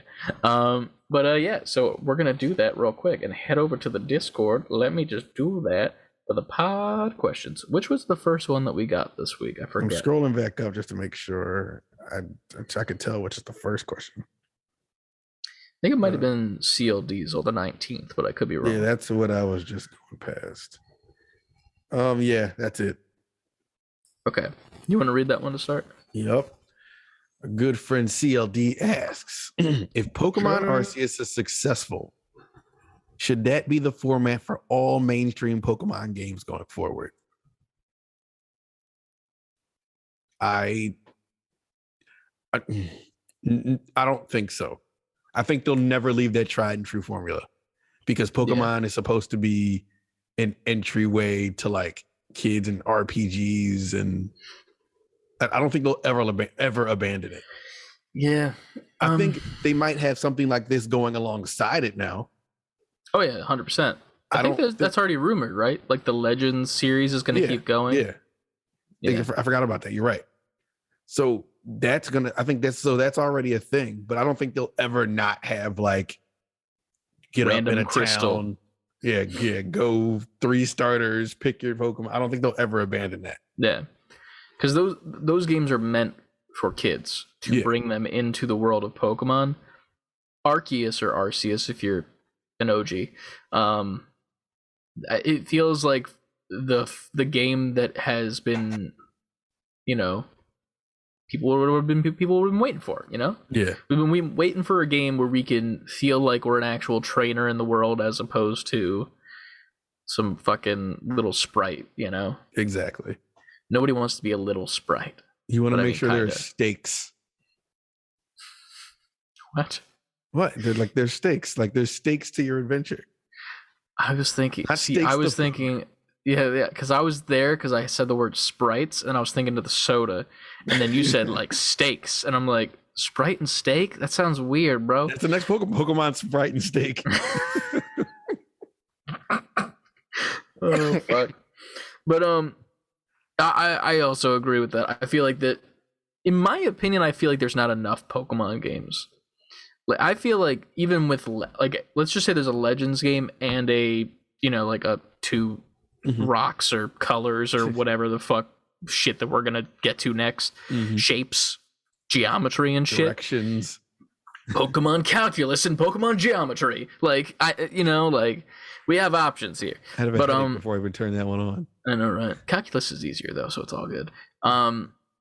Fucking the thing is, I feel like we need more Pokemon games in general, as a whole. Like I remember back in the day on Game Boy when we would have Mystery Dungeon, where you would play as the Pokemon, and there'd be like a story in this world, and like you'd be talking to other Pokemon, and like there was actual things happening. You could like bring Pokemon into your party, into this dungeon crawling, and it was just a different escape. Then you have Pokemon Snap, which is its own thing, and like Pokemon Stadium. Like there should always be like a superfluous amount of Pokemon shit because there's that many fucking Pokemon now.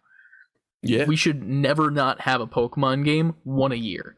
I don't care if it's, you know, fucking whatever it is. It needs to be one new Pokemon game a year from a different type, in my opinion, humbly. But they really need to, I guess, Pokemon Legends Arceus, I think that's a step in the right direction. Obviously, we haven't played it yet. Yeah. But at the It's same also time, not getting the best reviews right now. But it's not. It's there's not a lot to do apparently. Like it's very one-dimensional is what I'm hearing so far. Like it's neat, but it's not Breath of the Wild. Right. So I kind of stopped thinking it would be the more they started showing us. I still think, and that's not even saying this is going to be bad. I'm just curious to know. Oh, it's not bad at all. Like it's just its own thing. I think I think Pokemon is such a legacy property that they can take the risk of getting, and we've said this ad nauseum, but they can go kind of wild with it if they want. There's enough Pokemon to do it. Like you can make the Final Fantasy of Pokemon, let it go the distance. Like you can make the Final Fantasy VII remake of Pokemon now. That'd be interesting because like it's one of those things where it's like I don't know what I would want that to be because like in theory you could be a trainer, you know, and that's how it works. But you could also just be the Pokemon. Hear me out. Picture you've seen Final Fantasy VII remake, like how the fight scenes are. So you're kind of walking, you kind of camera focused on the enemy. You're kind of moving around it as you attack it. The way I see it is you're the trainer. So say you're in a boss fight or whatever you're battling against. A wild Pokemon has appeared. Right. And it's that fucking Pidgey because it obviously is. So it has that same exact viewpoint as the FF7 remake fight scene is.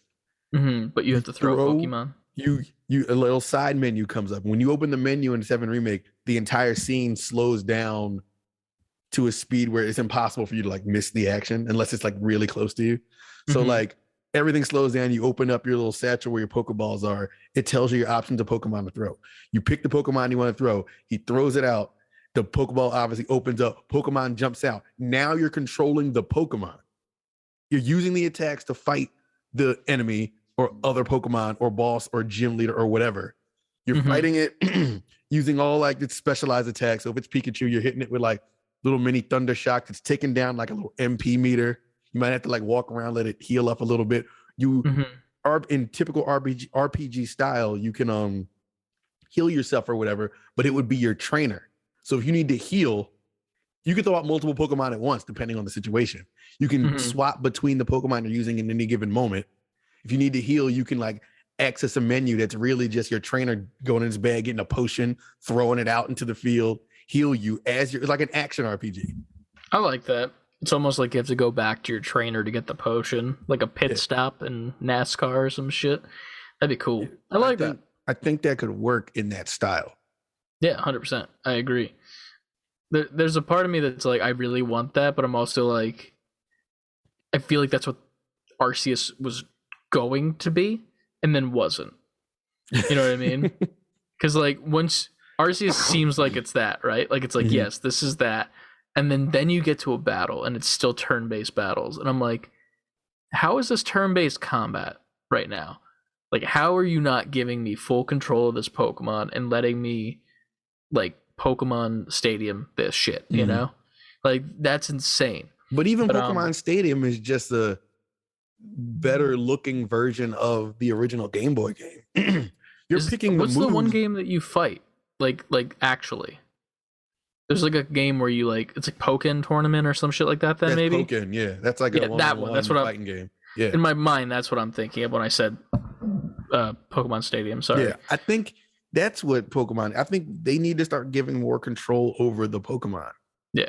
Like Even I don't want to. Smash had it right. Like Right. Smash Brothers But did it. that's exactly my point. That's how it should be. The Pokemon trainer character, those actions, like how you control that, but that mechanic in a fleshed out game. Yeah, I agree. Once you throw that Pokeball and the Pokemon comes out, you're the Pokemon now. 100%. Only access the trainer again to either throw out another Pokemon to switch to or to heal or something.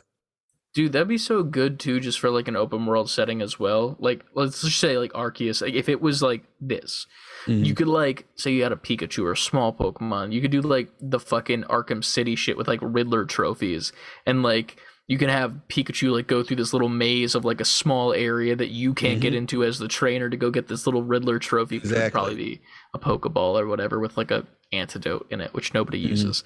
And then there'd be ones where it's like you need a big Pokemon to lift some shit, or like you need a swimming Pokemon to swim across something, for all these like different collectibles. And like that would work so well in that Final Fantasy type game. But as far as Arceus goes, I don't think that this is going to be the model. The model will always be here's another X amount of Pokemon. Let's get the next round of kids in, because that's 100% all that they do is next generation for the next generation of people, kids. And then once they're hooked, handheld, it's like Pokemon is the onboarding. Yeah, 100%. And then the cards, but you can't find them really. So there's that.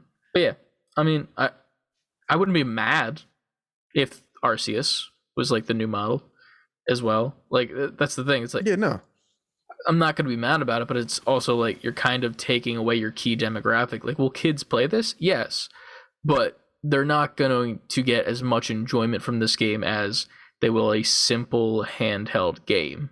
You know, so there's that.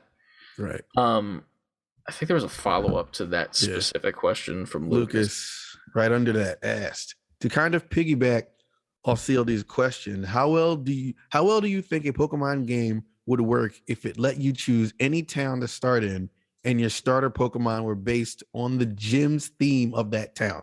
Like, for example, Pewter City, you choose from like Sandshrew, Golem, or any other rock ground type. That'd be really cool to me, in my opinion.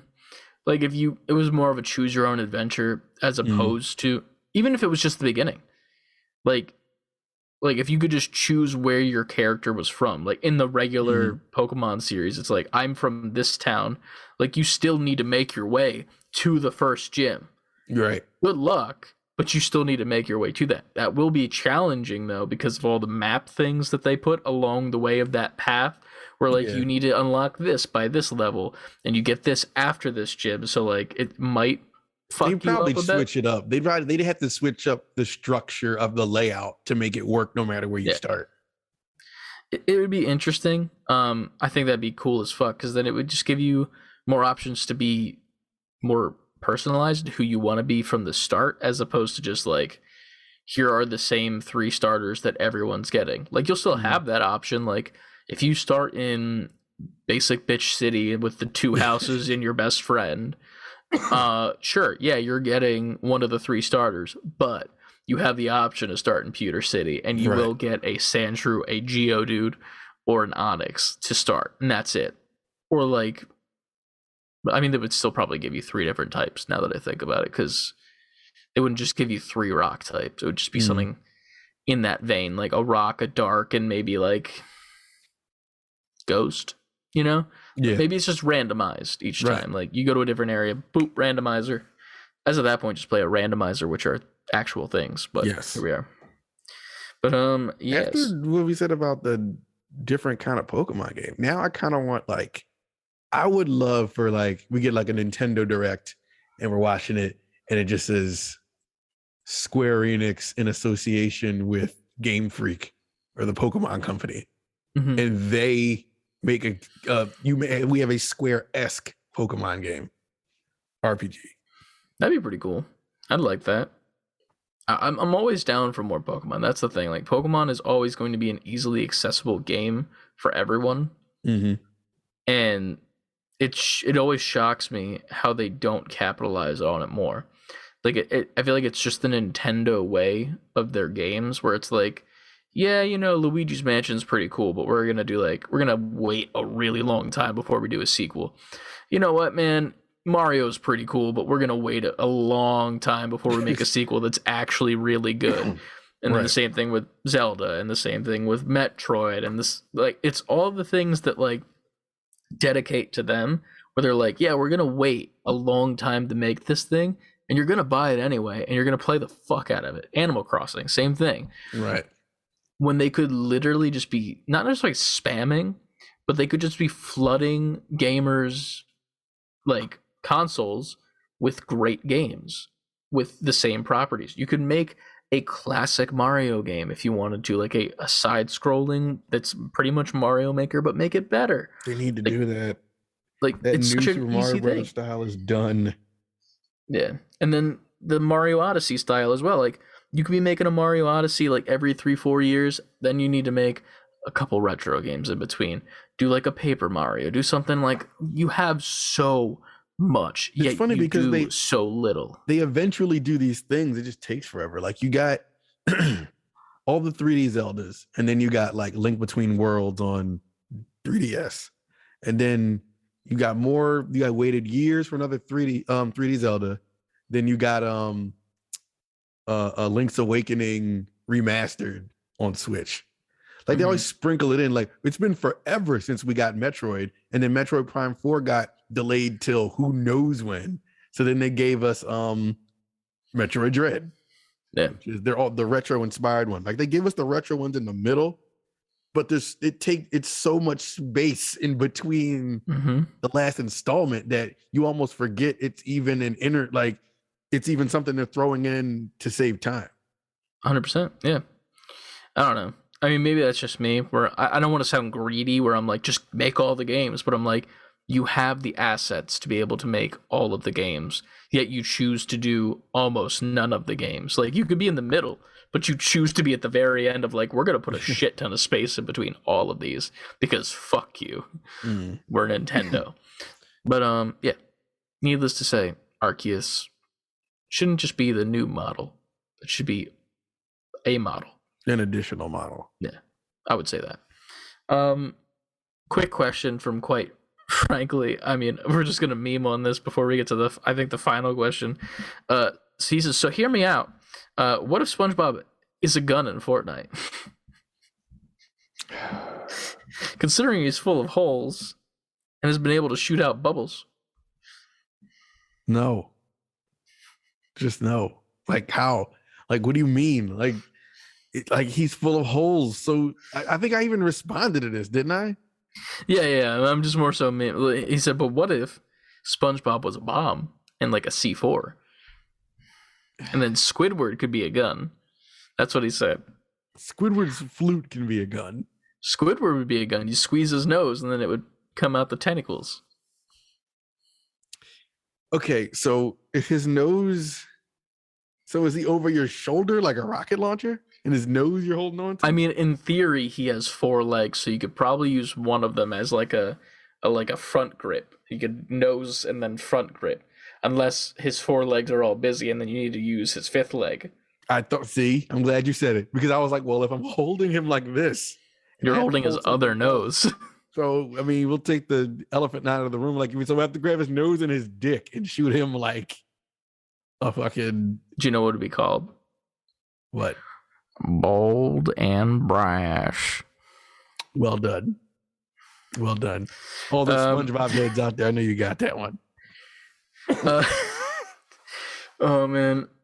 All right, final question. Just made it in time for this week's podcast, since we recorded a little bit later in the week. From Ryan, this is the first time we've heard from Ryan in a question in a while. All right, the Kirby talk in last week's episode got my brain question brewing on the way to work, and it's been too long since I've asked a question. Correct. Question is, what is a game franchise that has been rebooted recently that you didn't play when they originally came out, but you were always interested in them? For him, it was Kirby. There was a kid at our church that would always play it, and we never had it. The only memory I have of Kirby is watching him play over his shoulder, and for some reason I was fascinated by the character and Meta Knight, and would even pick them a fair bit in Smash Brothers because their abilities and design. I can see that being a thing. Yeah. Kirby was great. Yeah, we never had Kirby, man. I don't know why. Like, I mean, to be fair, what was Kirby on that would have been like a good game? All right, what year was this when y'all were this little? Yeah. All right. 2005 to 10ish. Okay, like in that window. That would determine what Kirby you're playing. Because when I was a kid, first time I saw Kirby was the first Kirby, and that was on the big gray brick Game Boy in 90. I don't remember what year that was. 5, 6, 7, somewhere in there. So if it was the 2000s, mid to late 2000s, you're talking probably on Game Boy Advanced. Game Boy Advance or like DS. There were Kirby games because they released a Kirby game on every handheld. Were there any like that were like out of this world great? Kirby's the favorite of all Kirby's is Kirby Superstar. Mm-hmm. Kirby Superstar I always hear about. Kirby's Dream Land 2, Kirby Return to Dreamland. There's another one, but I can't remember the name of it.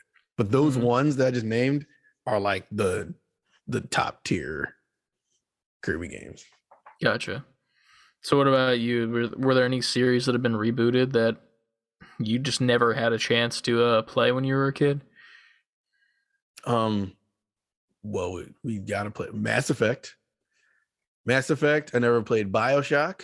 What else? I'll definitely hop on the Mass Effect bandwagon because I remember like middle school for me into high school, one of my old best friends, that was like his game. Like he could not sing more praises of Mass Effect. And I just never was in the position to play it ever. Like I was always one console behind. So like I didn't actually have it at the time. And then right when I would get the new console, there'd be a new Mass Effect, and I didn't want to fucking not play that one, so I didn't play this one. I'm like, nope, well, I can't do that. I understand. To be fair, I've still not played Mass Effect, to be fair, but same. I like we the Xbox 360/PS3 era is my it's like a dead zone for me in gaming because that was when I was doing a lot of recording music.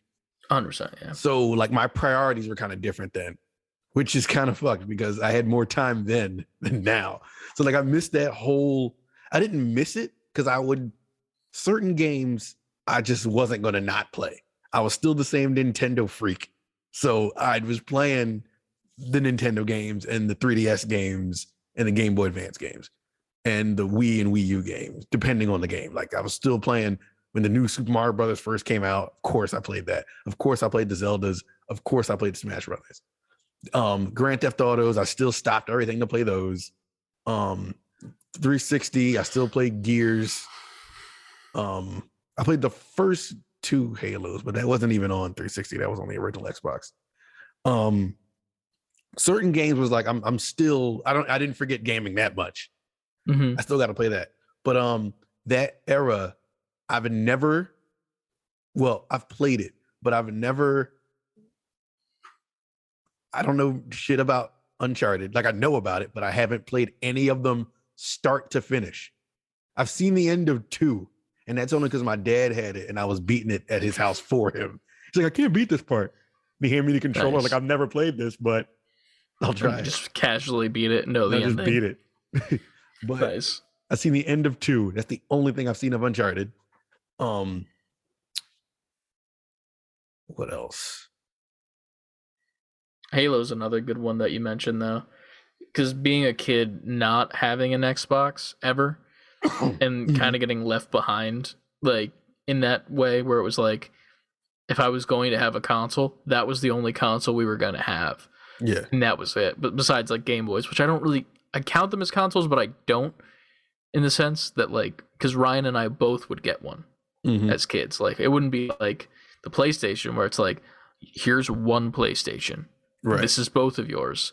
Figure out who the fuck's playing it when. Can I have That's it. one PlayStation, please? Can I have a turn on the PlayStation? No, you can't. Fuck you. And it was an argument every time of who was going to be able to play the PlayStation. And it's like, well, I'm gonna play this for a little bit, and then you can play. And it's like, okay, it's been a little bit. Not done. Sorry, not done. And like, it was an argument every time, saying that's what happened with the PS3. And I remember we had to beg for the PS3. We had to beg, dude. PS3 was an expensive ass system.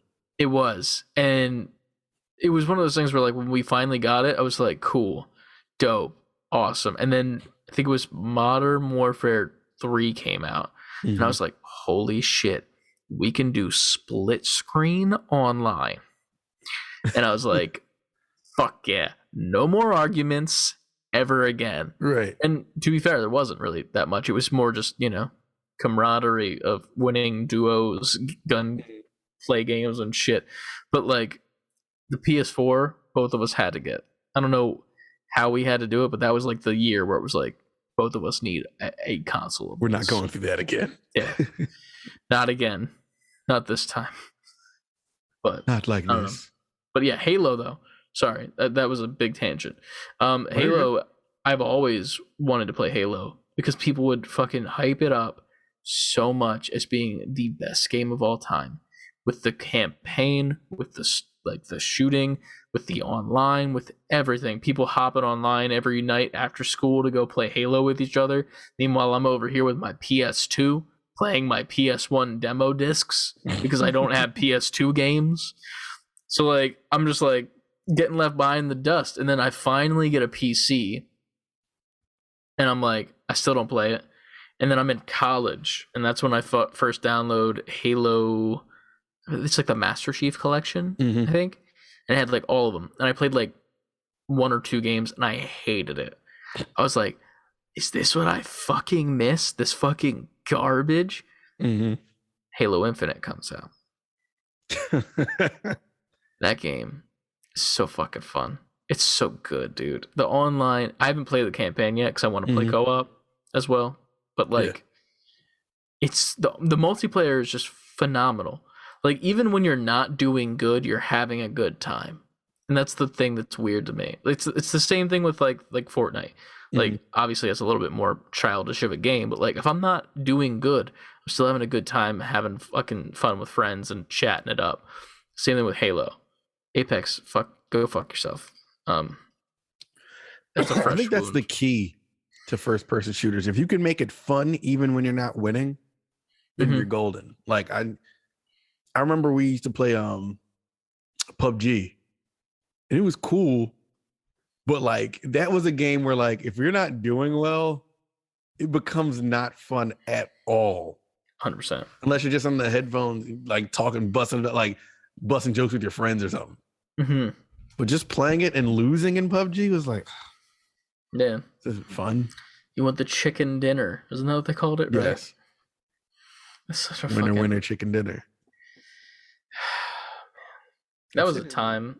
What was the another series that rebooted and I didn't play it? I don't know. Fucking where Tiny Tina comes from. Oh, Borderlands? That wasn't rebooted. Then they came out with the collection. That's not a reboot. That's a collection. I thought it was like an HD. Oh, it's a remaster, I guess. Yeah, a reboot.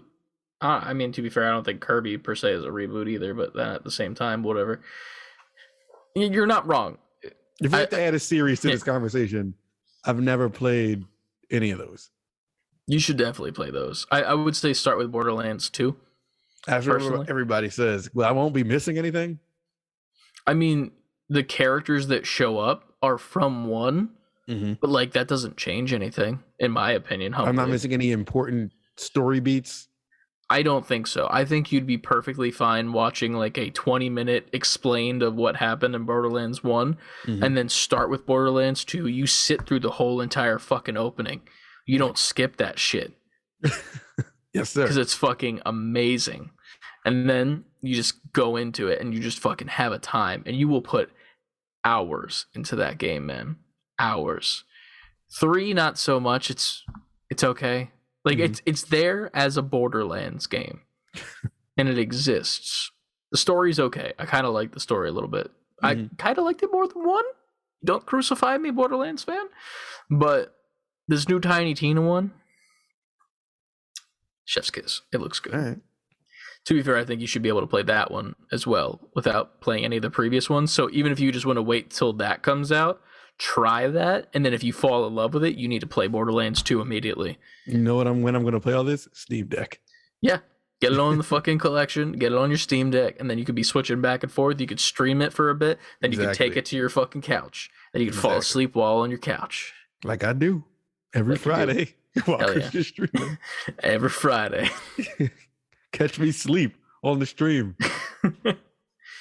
I don't know if there's any others besides like Mass Effect and Halo for me, just because like, I mean, I've always wanted to play like the classic games that I never got to, you know, like Banjo-Kazooie and fucking Jack and Daxter. Never played them. Ratchet and Clank, my first one was the Insomniac one that just came out. I mean, I did try out the one that's on the PS Plus, but it sucked because it was the movie tie-in one, and it was bad. Objectively, because the quality was like, here's a movie and like really good rendering, and then it would go to game from PS3 era rendering, and I'm like, oh, I can't do this. But it's funny, like it's a kind of like a knock to myself, but you said I always want to go back and play the classic games I never got to, and I'm sitting here like I always want to go back and play the modern games I never got to. I mean, that's just the way it is, to be fair. Like you're that's what you're more attracted to, but at the same time you still have that attraction to the modern, you know? Like I still really want to go play Conker's Bad Fur Day. I remember being in one of my elementary school friends' bedrooms one day when they put that in there. I think it was in 64, right? Mm-hmm. They put it in there, and like I don't think there was cursing in it, was there? There's cursing in it. Okay, that's what sold me on it, because I was like, this is cool as shit. They're cursing. There's cursing, there's blood, there's piss, there's shit, there's boobs. Yes. And then I remember we got our N64 in a fucking plastic bag from our neighbor for some reason. It had Tony Hawk, Pokemon Snap, and then like one that just didn't work and never worked, and a Rumble Pack. That's it. And we never got any more cartridges. It just existed in that plastic bag. Why didn't y'all get more cartridges? Because we didn't get games. We never got games. And if we did, it was Game Boy. That was it. It was Game Boy. We had the green one, not the brick, but we had the green Game Boy Advance without the light behind it. Mm-hmm. And then we had the rectangle Game Boy Advance that you held like so. And then the Game Boy SP, which was the best one. Yes, it was. Objectively. I'll fight anyone who says otherwise. Was your Game Boy Advance your first Game Boy? I think so. I mean, it was the green one where you had to use like the light to plug in over top of it. Yeah. Yeah, I never had the rectangular one that was like really boxy, because that was like right before I was able to even comprehend the world that it exists. Man, jeez. Oh, jeez, Rick. I feel like it makes me feel old as shit. I mean, I've never legitimately, before I went to your house, I've never touched an OG like console of like an NES, SNES, or anything prior to that. I've never touched one. I think because my family was not about it. Yeah, I think the Game Boy Advance was like my fourth Game Boy. Damn. The SP though, that SP. That's one thing we can always relate on though. That shit was fucking. I don't care about people's DSs and 3DSs and all that shit. The greatest Game Boy of all time is the Game Boy Advance SP. Agreed. Period. The first DS, I will admit, was good though, because you could still play the Game Boy Advance games. Because it had that on the bottom. I liked that. I was like, this is something. This is cool. Mm. But then it just felt flimsy. I didn't like the Game Boy Advance. I hated the DS. Really? I couldn't. I didn't get a DS until 3DS. Damn. I didn't like the DSi, I think. Like when they started kind of making it a little bit more sleek. But that original chunky DS, yeah, I hated it. I hated it so much. The only reason I liked it is because you could still play Game Boy games. That was it. Yeah. The fact that you could still do Game Boy Advance games on it with new DS games, I was like, This is it. Sold. Yeah. I'm like, this is the cross generation that I wanted. 2 different size slots that I have to constantly blow in because dust. Blowing slots. That's you. Blowing slots. Blowing sluts. In Vegas, blow my slots. You know, like it's just holding N64 cartridges, rolling them like craps. It just looks into the shit like security. Get him out of here. Get him out of here. He rolled Tony Hawk, pro skater. He doesn't even have Conquer. Fucking yeah, dude. I've never had. Is that in rumor to come back soon too? Because I saw like a screen grab of it recently of like maybe it being remade. It could. I mean, they remade Conquer for Xbox 360. Is it the same game or It's is the same it like, game, just upped, better graphics. It's like a remaster. I wonder if it's on Game Pass. Honestly, probably. I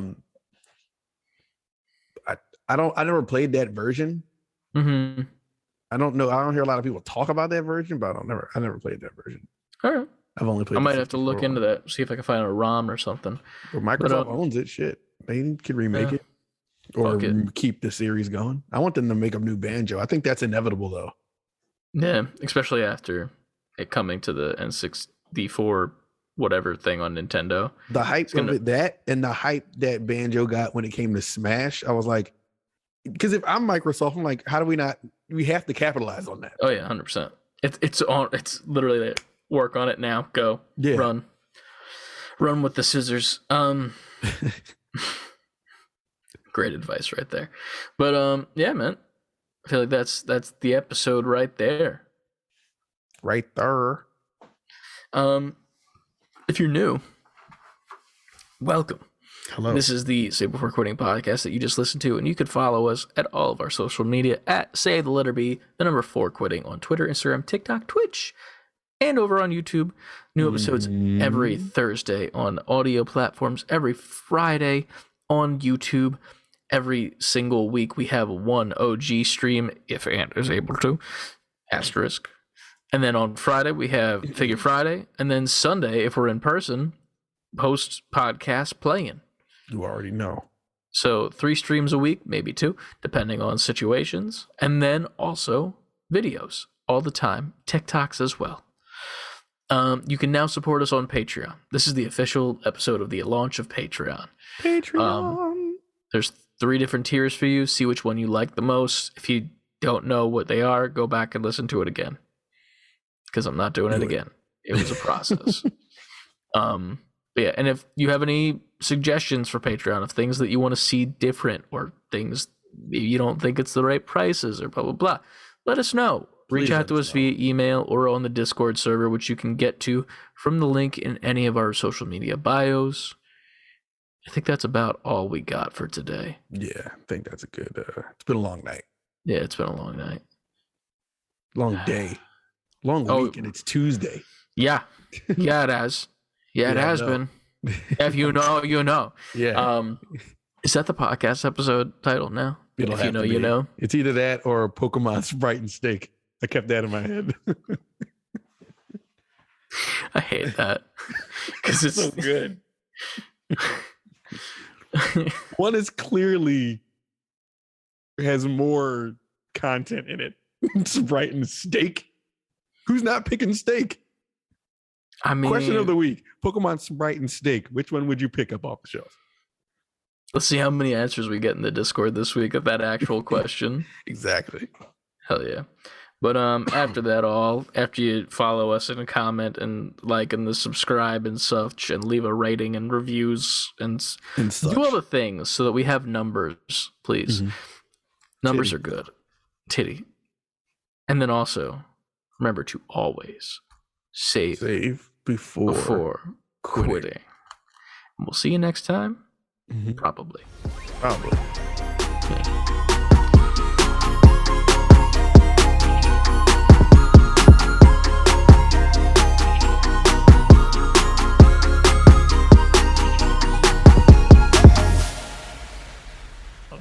The best part is that your trail mix is in the camera this whole time. And I love that it's just there. You put it further in the camera. Now it's just existing. Now Look it's at just that. in the camera. Sponsored by M&M's. Man, they fucked up the green M&M. You see that shit? She ain't hot anymore. Yeah, what is she now? Not hot. They took away her legs, I think. Get on it, Frost. I like how I was gonna say we're like sexualizing an M&M, but like that's like a legitimate thing. People are like, they made the M&M not fuckable anymore. I'm like, bro, it's an M&M. You sticking your dick in an M&M? What are you doing? I You mean, want hey, it that bad? gotta get it somehow, you know. No. Not through my dick. Just microwave a bag of M&Ms, you know. Just fucking Give yourself 3rd-degree burns down there. You let it cool down a bit. You don't just fucking boil a bag of fucking M&Ms. The fuck? No, what you need to do is fuck some M&Ms, get all that chocolate on you, and then have your significant other consensually, of course, get some chocolate from you, if you know what I'm saying. Is it bad that, like, if I was in that situation, I don't know if this is going to make it in the podcast. That No, might this be is where all you going cut it in. off. I don't think this will after I say it. That's where I cut it, right there. Yeah. In my mind, I'm imagining that, right? Like, you just, just covered in chocolate on the dingus, right on there. Like you do. You have 2 options right there, and neither of which are pleasure. They're just funny. One of which is you go, and then you salute. And that's the end of the podcast. Damn, I can't put that in there. Yeah, I don't think so. No, That's too problematic. Probably because it's especially after what we talked about. I guess we can't. I feel like that's just more for us because that was my brain was like, yeah, I don't want to do the actual fun thing. I want to do the funny thing. Yeah, we'll put that on there. We'll never get on G4. Oh no, not in the least bit. All right, what I'm gonna do is, like, I can't put this on the podcast, but then cut right to the end where I'm like, we'll never get on G4, and then. Oh god, this has been a fucking episode.